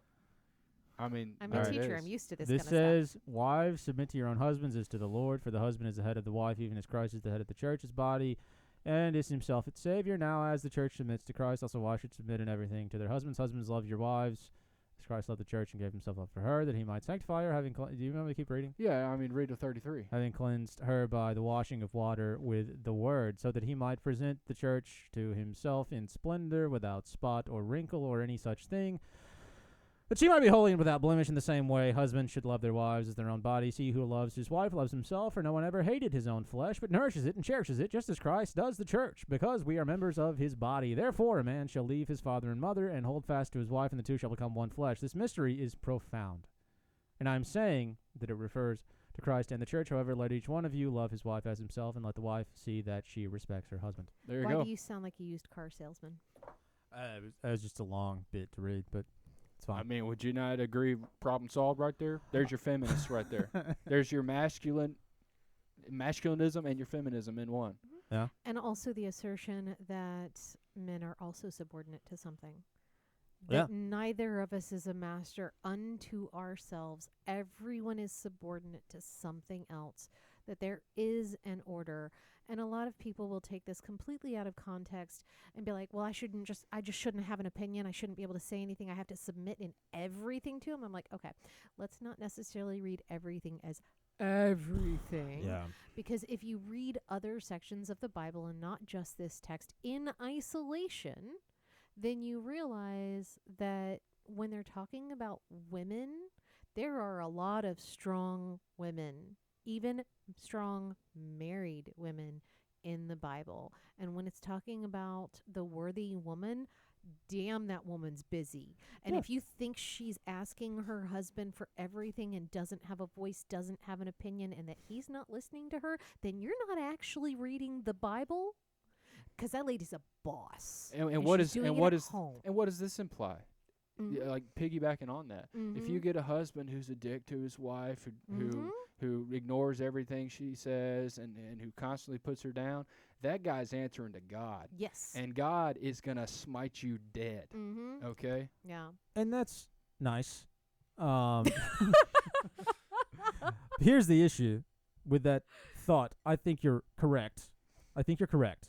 But to point out the issue that most people would have, it is the fact that, like, people want that son of a answer before that woman's beaten to death, you know? And that's where we run into, like, a lot of people, and this might get me in trouble with some of you, I don't know who, but a lot of people want to look at, like, just the Bible as the last word in, like, knowledge and truth. And they'll read this and think, oh, well, that means shut up and listen. And A, that's not what this says. Mm. And B, like, we have intuition for a reason, okay, folks? Like, no one is saying, shut the up and listen to your husband. Nobody's saying that. Nope. Also, And that guy needs to be accountable to listening to that woman, and also needs to be accountable to the people in his community who are going to kick his ass if he starts acting like a Yeah. cunt. And Yes. who's got the final authority to kick his ass in the community under common law? The freaking sheriff, dude. He'll come in there and bust your ass up. mhm. There you go. Or her dad. Yeah. Also, kind of to Daddy? the point that you're stop that to the point that Carson is making. What's the bigger ask, right? To submit yourself to your husband, or to love your wife as yourself, to put her on equal footing and to love her just as much, to commit to her well-being, her good, her interest just as much as yourself. Which one is the higher ask? Those both sound terrible. I'm not going to lie to you. Those I both mean, sound awful. I actually think maybe I'm being naive because I've never been in a serious relationship. Yes, I'm 42, 43. How old am I? You're 40. What year is it? You're 43. Am I? Yeah. Anyways, yes, I'm 43 and I've never been in a serious relationship. Let's just put that out there right now. But I don't think it's too much to ask that if he has to love you as himself, and if we really think about what that means at every level, that's to put you on equal footing with him, Yeah. right? If he loves you as himself, he's going to listen to you Right. too. He's not going to ignore Right. you. Think about it. He's not going to put you at the bottom of his list of priorities. He's going to fight like hell for you. Right. So to submit yourself to his guidance when he's also prioritizing you, maybe above himself, because that's sometimes part of loving yourself is putting yourself before others. A, Like, s- What if the son of a a smart woman is you're gonna up creek, dear. a smart woman is gonna want to submit to a guy who does this. Yes, It's a no-brainer. Okay. Yeah. Obviously, this is idealistic, it is. but two people who are healthy. I don't know any guys like that. No, Me listen, Yeah. included. listen to me, dude. Two people that are healthy are gonna try to work towards that, Right. Mhm. right? Yeah. And I'm sorry, but you're not going to be able to. The only person who can give justice to everyone's God, and that Mhm. time's coming. It's called the Yeah. Day of Atonement. Mm-hmm. And would you rather have two people under their own free will and volition attempt to work towards this, or would you rather have some kind of corporate state mandate this through a bunch of policies Mm-hmm. that Yeah. just end up taking all your money and resources and your will? I mean, you Yeah. make a good point. Yeah. You make a good point. Mm-hmm. Yeah. Perfection doesn't exist, but I can tell you, individual working towards trying to make this happen versus the state, one of those Mhm. things is better than the other. Agreed. Well, feminism has warped this to make it, like, they make a lot of emotional arguments to try to make this sound bad. They do. 100%. Yeah. Yes. And, not to inject myself into this, but to inject myself into this, over the years, That's what he said. I've had, shut up. I've had many an Sorry. individual be like, so what are you looking for in a man? I was like, Christian, honest, hardworking, willing to try to communicate, which I didn't think was a big ask. You want Have to you know what met I've the been guys told? out there these days? Yeah. Why do you think I'm still single, sweetheart? Do you want to know what I've been told every single time? That's a lot. Lower your standards. Yeah. Well, That's what I'm willing to bring to a relationship. So therefore, I will expect right. and demand nothing less, because if I'm going to listen to you, I need you to listen to me. If I'm going to love you, I need you to love me. Yeah. I'm unwilling. I've seen unequal relationships. Right. I am unwilling to commit myself to one. And I feel like we have given women their due tonight. Let's, before we end, fucking flip the script. Let's talk about men. We're and we're kind of assholes and a little bit cunty. Most of the guys out there are more interested in playing. Every human being ever. Well, and that's true, but so many of the guys, us, like, what did we grow up doing? We didn't grow up learning how to take care of people or learning how to do anything. We grew up playing Call of Duty and getting taught that, feminine characteristics are better than masculine character. Like, that's what we grew up with. Because and so it's now embedded in the educational system, which leans itself towards feminine spaces and feminine learning. Right. And so, like, it's no wonder that you can't find anybody out there to date. We've all of the guys out there have either been cucked or, like, are so warped that they're abusive or, I mean, who knows? Well, there are a lot of weird out there. Fair enough. I know Right? this might be off topic. You need to read. I think I bought you a copy or made you buy a copy of Tom Brown's School Days. You also need to. Have you read Jungle Book? Once. Read it again from the perspective of how to educate a boy, how to Okay. create a man. Maybe also read his short stories and Puck of Pook's Hill. All right. And no, I did not just say something dirty. Puck, P-U-C-K, of Pook, P-O-O-K, Hill. Okay. You can give me these book recommendations later. What the hell are you trying to say, though? That ultimately the concern over educating young boys into men has been something that people have been worried about for a long time now. A long time. Look at Jean-Jacques Rousseau. Now, granted, he went about it in a terrible way, and Richard Lovell Edgeworth implemented it, and as did others, in a way that explicitly highlighted the failures of Emile. But this concern of how in God's green earth do we turn a boy into a man? Not a modern man weakened by society, not a modern man corrupted by greed and pettiness and envy or lustfulness. How do we raise a boy, a modern boy, into a man who is willing to work hard, who will strive for whatever it is that he's interested in, whether it be a bit of land, whether it be an idea, whether it be a family, you name it. He will strive for it. He will fight for it. He's willing to sacrifice.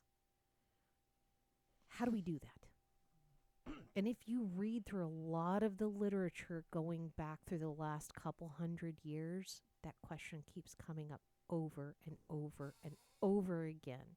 In fiction, in philosophical texts, in pedagogical texts, in political texts. How do we regain manly men who can think for themselves, who can act for themselves, who can contribute to a civil society, who can, as Jordan Peterson talks about, be monsters, but be in control of that monster? This has been a problem for a minute. Yeah. Hell, even Ellen Montgomery kind of touches on it. You know what Anne Shirley wants the most in her ideal man? It's from the Anna Green Gables, right? Uh-huh. Okay, what? A man who could be wicked, But chooses but not to be. isn't. I feel like you have some thoughts on this sort of thing. Yeah. Well, number one, or my initial answer to the question is to raise a boy like that, they got to see it in their fathers. That's kind of a sexy idea, though. A man who could be wicked but isn't. That's kind of It sexy. is. Well, what is a Not man? gonna lie, that's It's hot. hot. A That's man hot. That who turns could, me on. dude, a man who could be wicked but isn't. What? That guy's got to have power. Yeah, right. Restraint of Exactly. power is Right. one of the sexiest things from my perspective as a woman. That is one of the sexiest things, that he be strong and powerful, but he knows how to regulate it. Well, to and he have won't hurt you. to have restraint Yeah. to be able to restrain power, you got to have power. Exactly. All right. To have power, you have It's to a good fucking be point. be confident in yourself. Yep. Okay. To be confident in yourself, you got to freaking learn who yourself is. To do Mhm. that is the big question, because Mhm. society, this corporate fake culture that's been pushed upon us, has given you the definition of self through their freaking religious texts. Mhm. That religious texts are varied, okay, but the main ones are number one, corporate identity. You are your job. You exist to make money. You exist to have all these social status. You exist to just whack yourself off on the golf course and crap. All right. Mhm. Number two, if that doesn't work for you, you've got science. Here's your Mhm. origin. You come from a freaking chaotic explosion, a bunch of random rock and stardust and all this crap.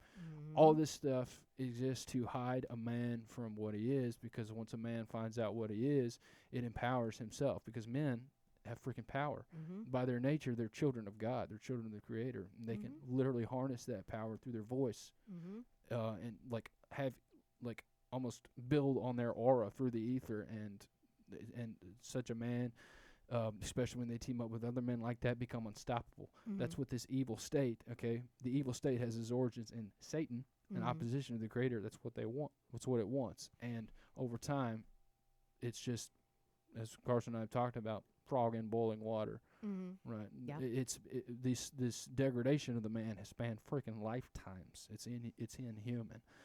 So where do you start in rebuilding that?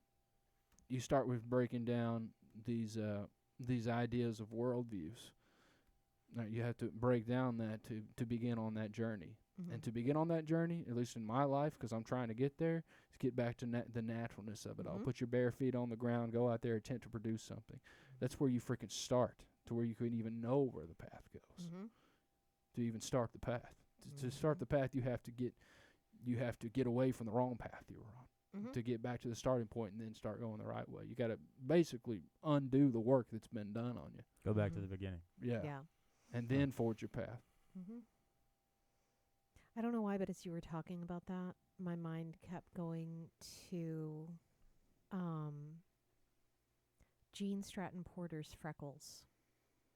Carson, have you read it? No. Okay. I'm in love with that book. I've read it so many times over the years.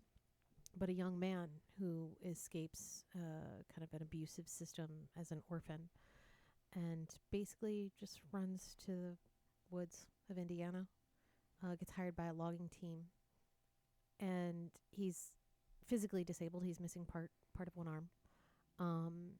And They hired him as a DEI hire. I mean, I suppose you could actually read it that way. But I don't know. If he was white, forestry in Indiana, I mean, probably not. Fair enough. All right. So Go ahead. Sorry. he ends up as a guard for the lumberjacks, basically, cutting these wildly valuable trees in the Limberlost forests of Indiana. That's a real place. Yes, it is. In fact, he's loosely based on a real person as well. Donald Trump. Yes. But in the Limberlost, he learns he's so terrified at first. Every little sound, every little movement, he's scared to death. He doesn't know what it means to be, and not quite what Rousseau meant by natural man, but he doesn't know what it means to be a natural man.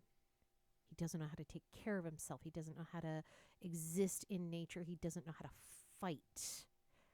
But he has a yearning, burning spirit.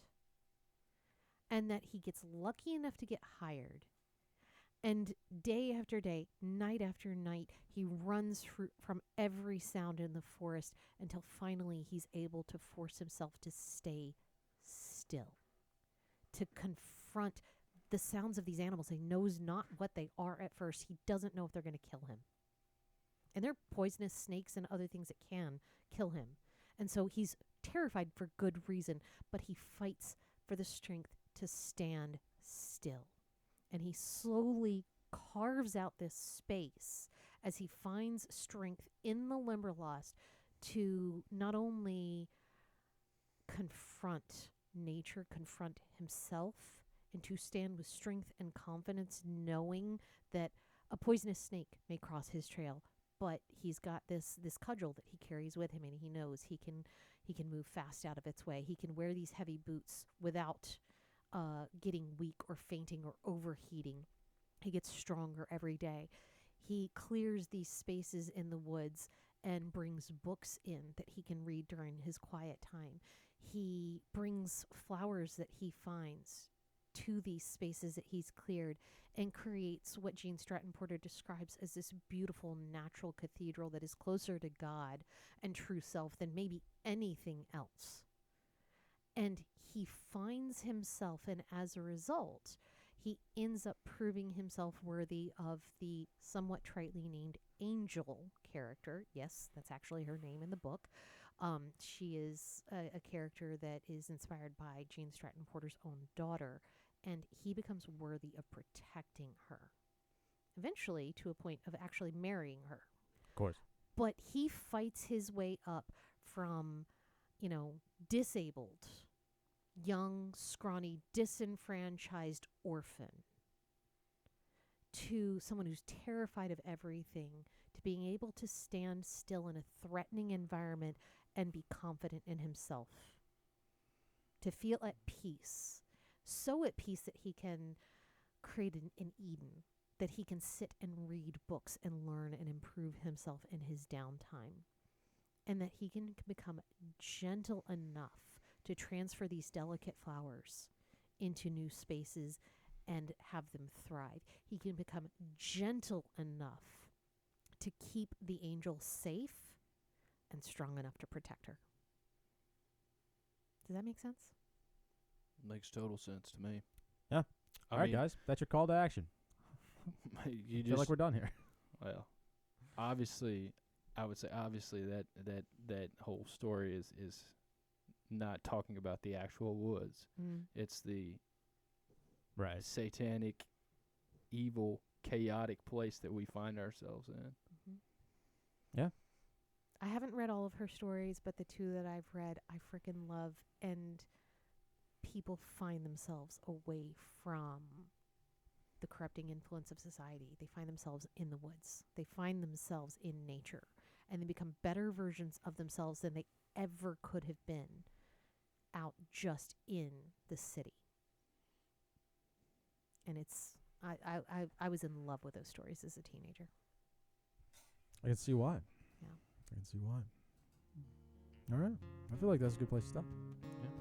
All right. Thanks for doing this. It's been fun. Good times. Yeah. Thanks for listening, guys. Catch you next